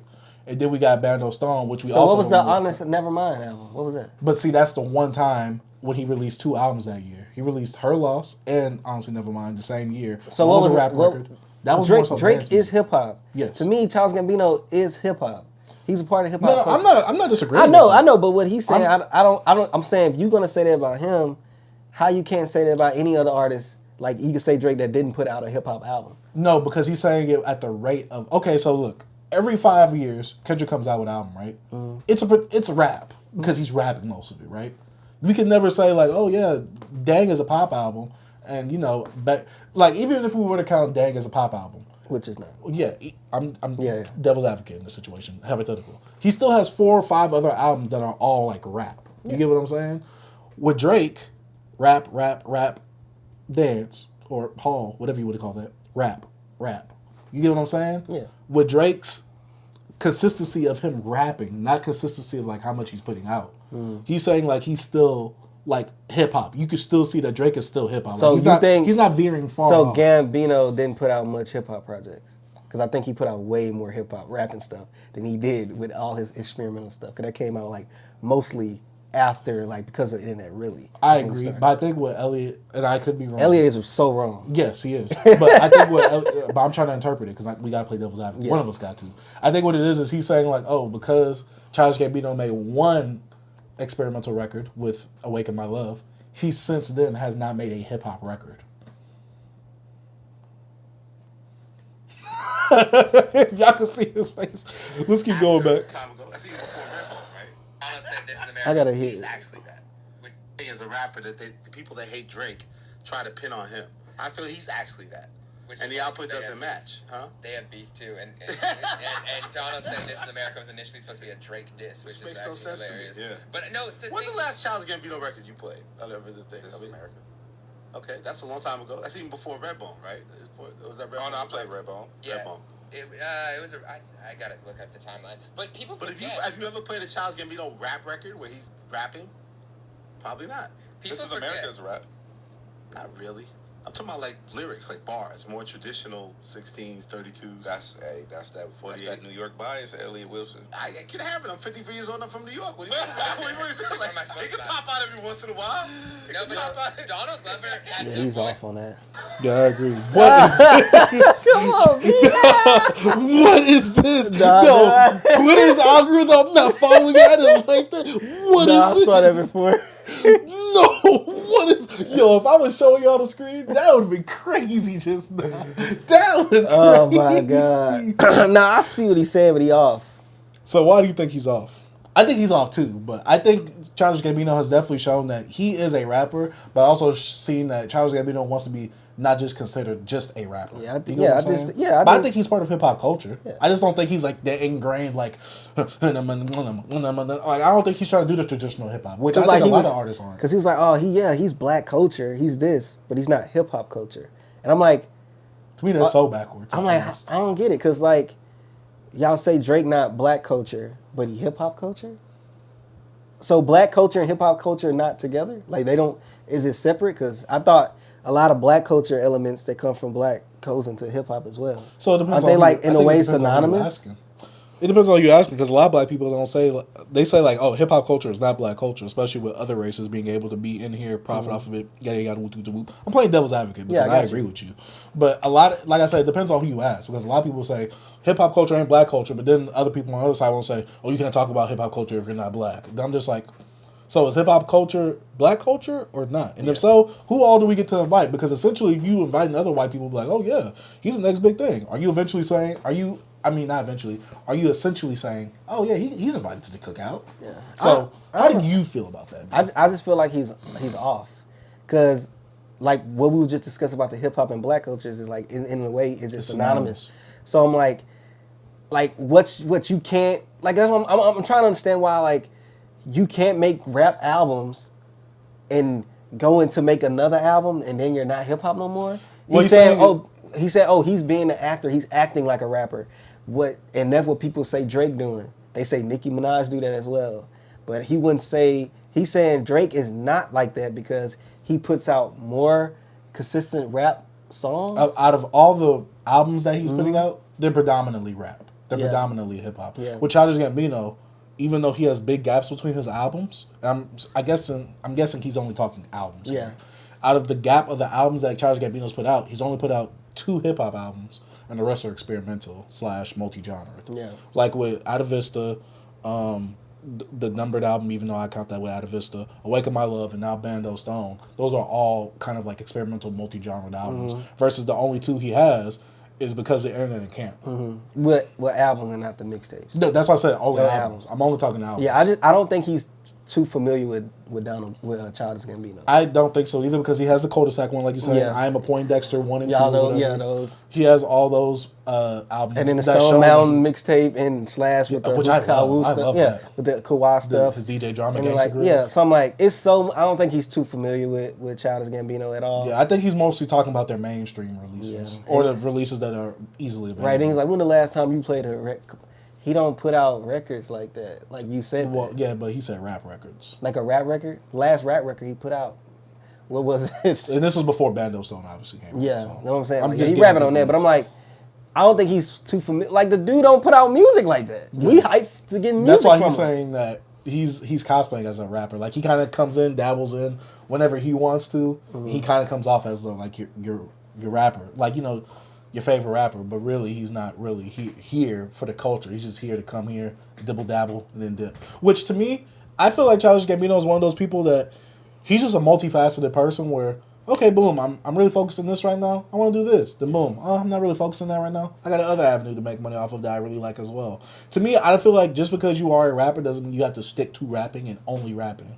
You could go through other ventures. That's one thing I don't be liking about some of them old heads. This is the monolith thing. I'm like, I don't get it. That's why I think he's just so off. It's like, bro, if you saying that about Childish Gambino, you have to say that about Drake. Just because Drake more consistent, you can say the same thing about him. You can say the same about Will Smith. Why do you say that about Drake?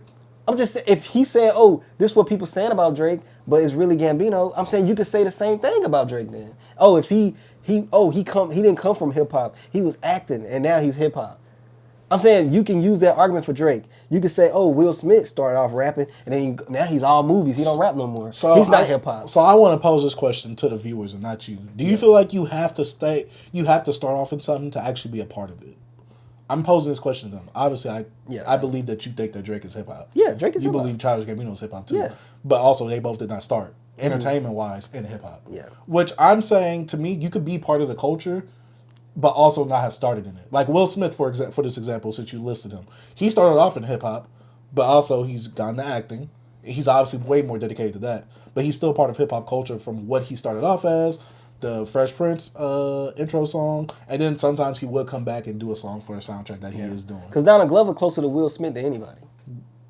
Him and Jamie Foxx, maybe? I think he's closer to Will Smith. Who? Childish Gambino? Yeah, I know that when it comes to like comedic, like him doing stand-ups and stuff, could be Jamie Foxx. But I think when it comes to like production, like getting his director bag, I think he's more. He's more. And like I feel like Will Smith.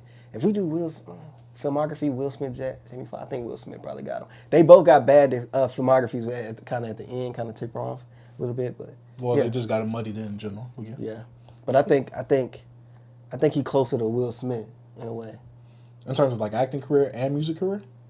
or just acting? No, I'm just saying as a talent. Oh, okay. But yeah, if you go overall like, oh, he a talent when it comes to like comedy and stuff, yeah, you can add Jamie Foxx to it with the singing. Yeah, I think. But I'm going by like the way Childish Gambino, Donald Glover wanna be is like Will Smith. Like he even said it, like I wanna be Will Smith big. Like I want, like he wanna be, like he said, I think he said his quote was, I wanna be Will Smith white. Because how Will Smith can get the roles is probably like for a white actor.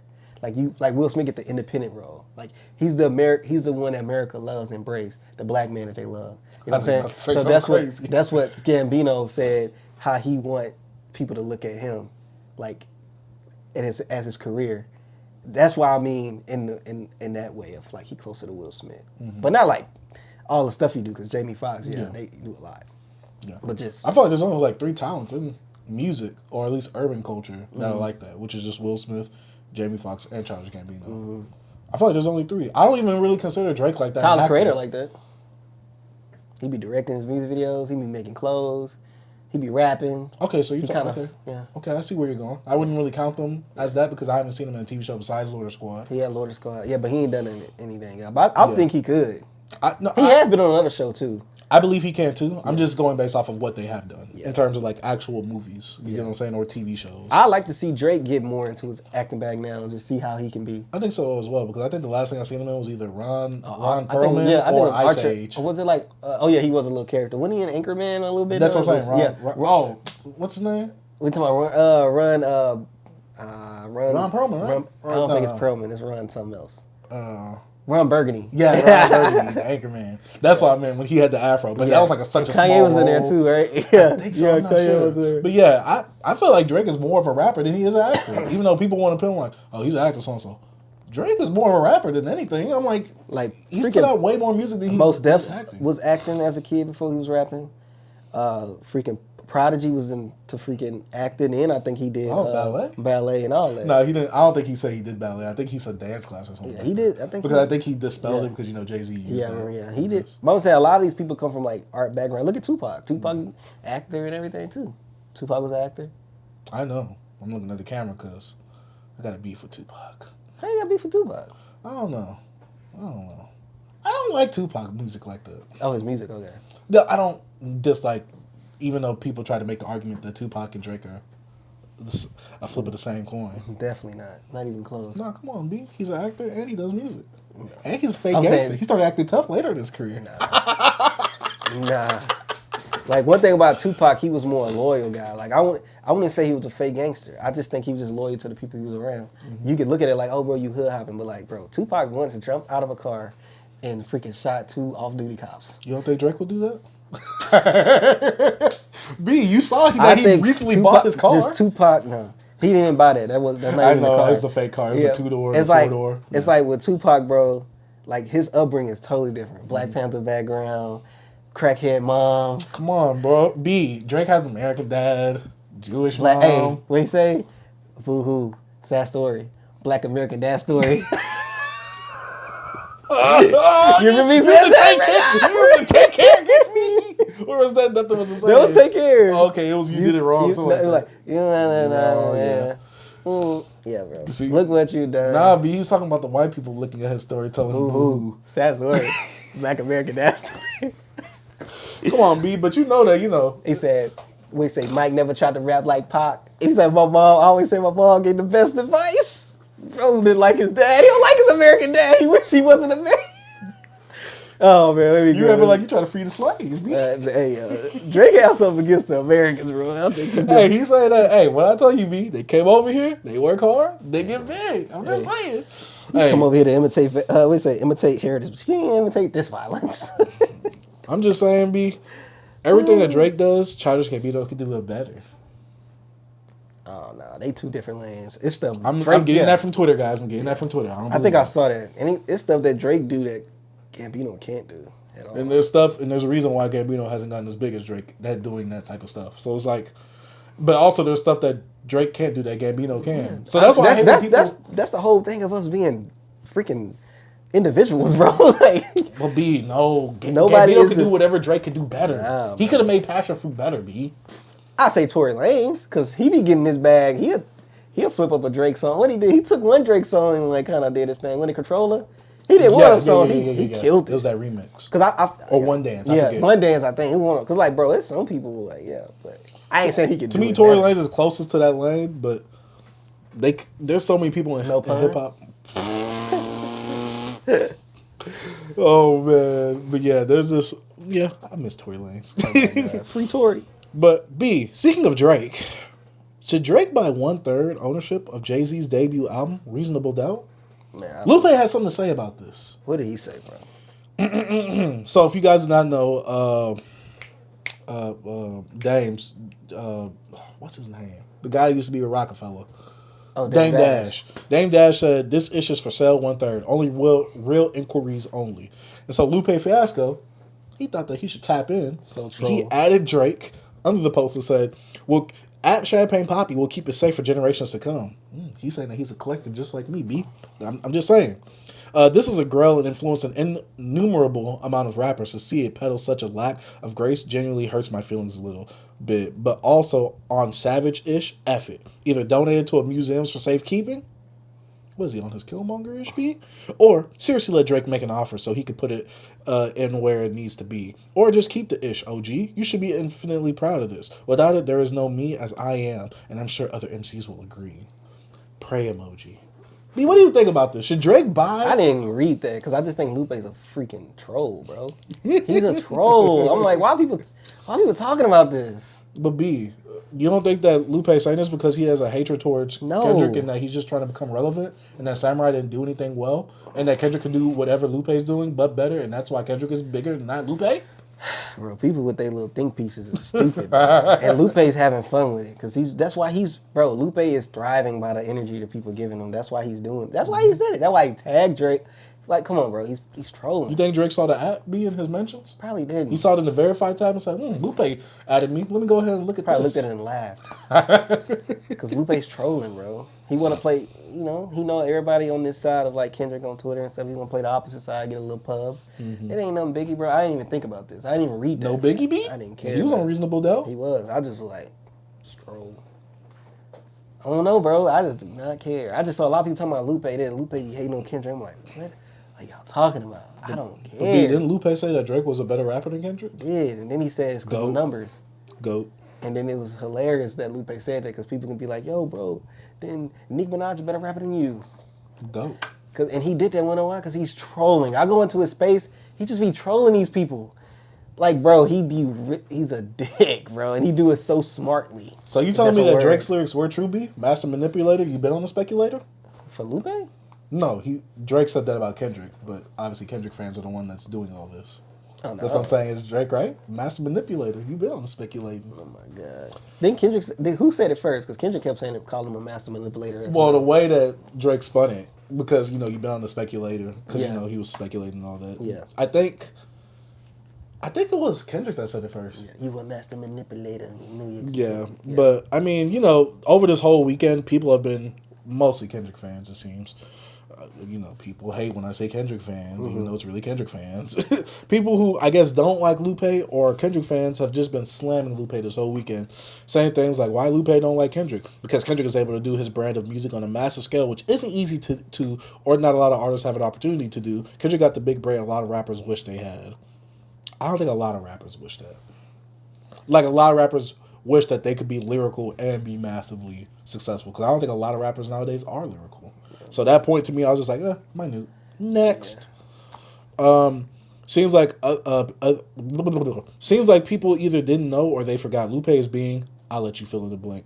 Dame Dash offers to sell his Rockefeller shares to Kendrick Lamar. He also resurfaced an old tweet from KOTMS2 that reveals his preference between Reasonable Doubt and Illmatic.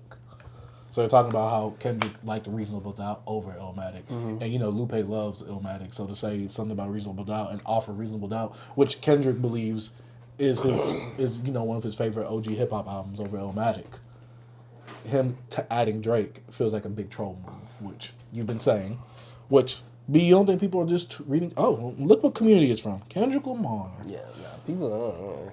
Yeah, I don't know. People in this Kendrick Lamar community or Kendrick fans in general, some, not all. I'm talking about the Glazers. Yeah, y'all the ones that give this attention. Therefore, y'all are bringing more attention to it. Therefore, y'all bringing more eyes into it. And therefore, more people are just going to go stream Samurai and see how good it is. Yeah.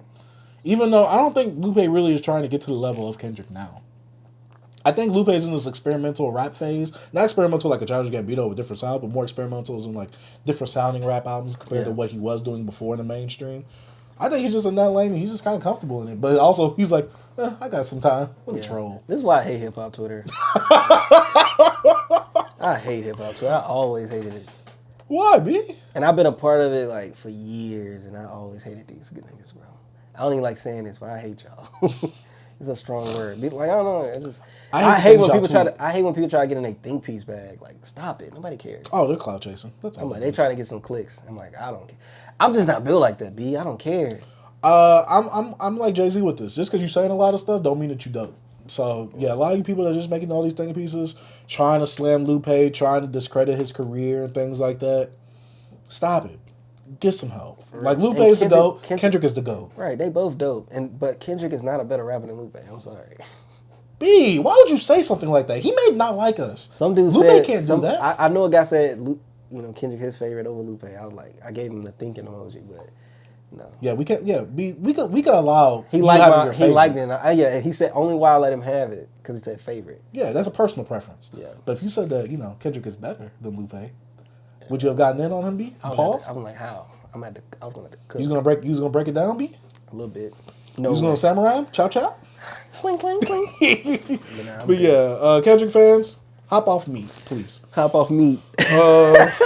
And last topic we have for discussion in today's podcast. Jesus, I'm losing it right now. We're reading these words. So recently, I believe this is more so from the whole thing that happened overseas. Meg is currently on tour, and obviously Meg has relations with Tory Lanez, or had relations with Tory Lanez. Went through a whole legal dispute of, allegedly, I'm not sure what all happened because I was not there. And we all know that the court systems can be wrong at times. So I'm saying for my thing, and we've seen that some court cases have been proven wrong later on. I'm not saying Tory did it. I'm not saying Tory did not do it. I'm just saying, I'm not saying like, oh, what he did was right if he did do it. I'm not supporting that or anything like that. Tory, apparently Meg was overseas. Fans were screaming at her, and someone said, "Free Tory Lanez," and she said, And she did that face or whatever, and she said, making a disgusting face. And now people on Twitter start talking about it. And someone from the name of Southside Gunn, who does hip hop reviews on Twitter, and he trolls a lot. He's mostly known for like the "You can't do this as a masculine man" list. And he said, "I've personally never heard people be fans of Tory Lanez until he had B-words twerking on IG during COVID. Then he got locked up, and all of a sudden he's a great rapper." If you never heard of him, I could see that him having that perspective. Say It was a huge song though. But I'm saying some people don't know who he is. He could be a casual. Oh yeah. Yeah, that's what I'm saying. Some people thinking like that. Some people don't know. I saw some people just being like, "Who's this? Who's that?" So I could see them having that because they brought up the COVID thing. Because remember, his COVID stuff was bigger than Say It. So you think so? Yeah, I'm saying because sometimes your song can be bigger than your name. You know what I'm saying? Oh yeah, I agree. So, just like Magnolia was for Playboy Cardi at one point. You know what I'm saying? Like your song can be bigger than your name, and I feel like he wasn't a household name with Say It at all. So, but I remember people knowing him more with the pandemic thing, and then also what happened with Megan Thee Stallion, because he wasn't no mega star. We got to be honest. Yeah, no, he wasn't. No. But he was one of those names in hip hop that people kind of they was getting to know. Yeah, but some people didn't know who he was. Yeah, so a whole bunch of people this week were battling out saying Tory's the greatest person or greatest, most versatile rapper ever. Yeah, while also other people have been saying Tory is one of the wackest people and he's not original. All he does is covers and stuff. I'm just like, where is this coming from? Why is there no one just ever in the middle? Yeah. It's either you gotta be on this side or I told you, bro. It's you either hot or cold. Ain't no lukewarm over here, boy. I like Tory. Tory is one of my favorite acts. I'm not gonna say top 10. Yeah. Top 20 maybe. Top 30. Not top favorite of none of mine. Yeah, for me he is. He got some songs I like. I've been listening to him for a minute. He got me through college, B. So, hey, I'm rocking. Before that, but yeah, Tory Lanez to me is a great act in hip hop. I do like his versatility of going from R&B or going to hip hop. Now, am I gonna say he's the greatest lyricist ever? No, but when he gets to spitting, he gets to spitting. I'm not gonna say he's a great lyricist or anything like that. But some of the projects I did talk about earlier in today's episode, some of the projects I really do like by Tory Lanez, while I do get the accusations of, oh, he's just covering songs, which I don't want to say that because he is at least getting good samples of these songs. He's doing his own renditions of a lot of these songs. He's making good songs. Yeah. I don't want to say that. I can get where some people say he's unoriginal because he is doing that, even though that's only part of his series. Yeah. He has albums of pure, like, original songs, music, which people don't ever talk about, even though his first album was really good. His second album was good. His third album was really, really big because of all the features and stuff he had on there.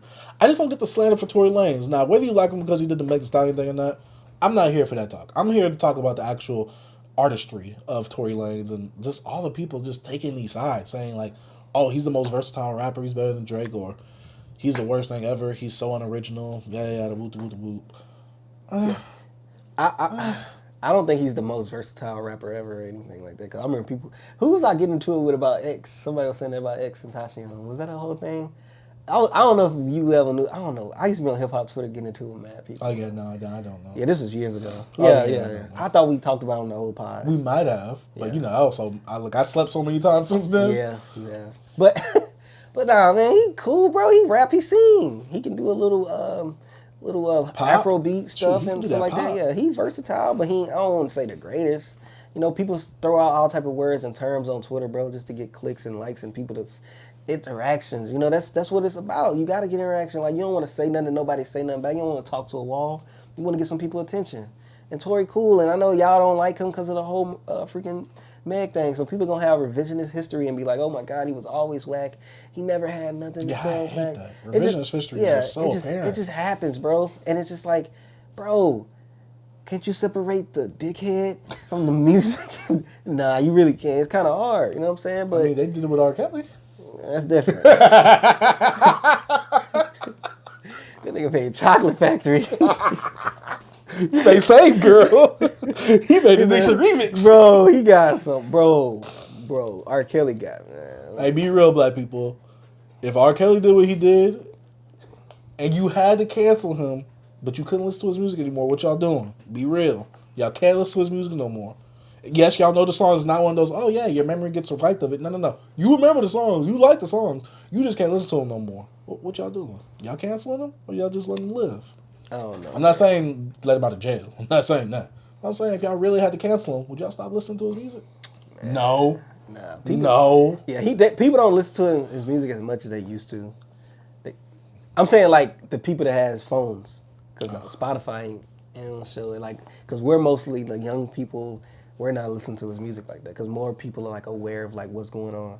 It's like the same one with Tory. You know, some people are like he's top 200. No, he's top 200 on Spotify. B. You say what? He's top 200 on Spotify. On most listen. Tory Spotify. Lanez. Yeah, so I'm assuming that he's still around that range on other streaming platforms as well. Tory Lanez gets streams. What are you talking about? No, you say he doesn't get as many. Oh, 282nd in the world. That's crazy. Now go. How many? I wasn't for to say he won't get many listeners. I was for to say like, for him, he's more with younger people. Mm-hmm. So I'm saying more people will be listening to Tory than freaking. I'm talking about R. Kelly because R. Kelly has way more big songs. Mm-hmm. But if you go to his Spotify, it's not a lot. Oh yeah, but that's also that's what I'm saying. They come from the era of buying music. That's what I'm saying. It's people with phones. That's what I was saying. Oh, okay. And I was like, Tory, he's in this. I was going into Tory being into this generation. Oh. You're gonna have some people listen to him and some people not. Mm-hmm. But you're gonna have people that are like, hey, I'm bumping me some Tory. I don't care what it is. But I'm saying most people that bump R. Kelly, they got CDs and stuff. Like they got tennis balls and walkers. I would never. I would never stream R. Kelly. Play the music. Yeah. Hey, I thought I'd never stream him. No, but that's what I was getting to. But with Tory, yeah, he'll have more people like split, especially in this time. They got people that don't even the whole thing. They have people like I'm on Tory's side and I'm on Meg's side. Yeah, there's a huge civil war. Yeah. And some stuff is still Tory's and people rotations because he have some songs that was like some cool songs in playlists, bro, and people got them in their playlists. So it is what it is. No, it is what it is, man. What's his biggest song on there? Tory's biggest song? Is that song with 6ix9ine? It says The Color Violet currently. It has 845 million. It's off that pop album. Yeah, that's off the pop album. Yeah. Which is fabulous. I think Tory was about to actually drop a new album because he was dropping Lost Tape singles or whatever. Yeah, man. Kind of hope he does. People probably, man, that boy probably get out, drop a hit song, and there's going to be people that's going to love it. There's going to be people that hate. There's going to be people that going to like the song but just hate him and not acknowledge it. Hey, B, have you heard of this new guy called Tory Lanez? So, I don't know. The whole hip-hop Twitter stuff, they just pisses me off. They just weirdos. I agree. I'm trying to look at any of the singles I need to queue up later. But yeah, some TL on the TL That's on nasty. the DL. That's an R. Kelly reference. Oh, okay. Keep it on the down low. Oh, he kept something on the down low, all right. Pause. Nah, he was up front with it. You saw him creep around that corner on that. Ain't nothing but a number, huh? And that boy around the corner like. Nah, he was nasty whenever he had that. Wait, do you remember bald head with the shades, bro? What's we talking about? I'm talking about when he had that purple outfit on. It was like the purple muscle tee with the little belt with the mouth on it. He had like the hat with the do-rag on it. What that boy say? Anybody wanna go back to hell? To America? To America? Do you got your passport? Oh no! You're nasty. Did you get your shots? That's Chi-Town finest, man. I hate to say it, he is one of Chicago's goats. Bro, he's an American goat. You know he put this up. World's greatest. That was our school song. That was my school song. You know when he was in the boxing ring? That was our school song at elementary school, bro. We used to lead the auditorium. I'm the world's greatest. Bro was in schools. No pun intended. You know why? Alright, bro. Yo. Alright, man. Oh, that was the last topic on the podcast. Yes, bro. That was the last topic on the podcast. You got anything else you want to talk about? I want to say thank you guys. I don't know if we said it for 500 subs, man. Oh, yeah. So I think we said on the last podcast. we did? I don't even remember. Still, thank you for the 500, man. We trying appreciate to run it that. up. I think we did, but hey, I'm going to say it again because I'm thankful. Facts. Same. Hey, daily content always coming through on the channel. Yes, sir. Unless something happens to us. Yeah. We hope nothing like that happens. You know what I'm Nothing saying? does. Knock on the desk. Yeah. But, yeah. Consistent content on the channel. Make sure y'all subscribe to the YouTube channel. Make sure you check us out on YouTube, Spotify, and Apple Podcasts, and Amazon Music if you use that, I guess. Yeah. I see some people use it. I don't know. But shout out to y'all who listen to us on that. Shout out to all the people who interact with the comment as well. Shout out to everybody subscribing as well. Shout out to all the people supporting, listening. And unsubscribing and still watching. I'm ready for the hate watchers, bro. There's some people that don't like us. It's cool. I love those hate comments, bro. I just don't. Sometimes I have the energy to say something. Sometimes I don't. You know what I mean? I do. I always got the energy. That's why I be putting out the controversial video titles with the controversial thumbnail. Hey man, controversial sales. You know what I'm saying? We ain't on here selling sex, so yeah. I hope not. We just selling the BBC. That's it.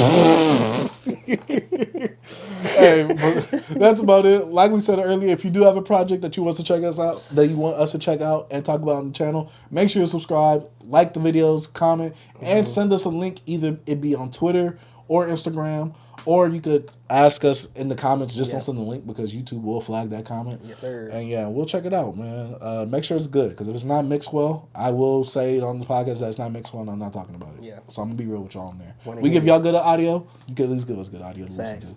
But yeah. Any last words? None. All right. My name is Chase the Dark Sage. I'm T. Peace. Bro, you was wild. R. Kelly, boy.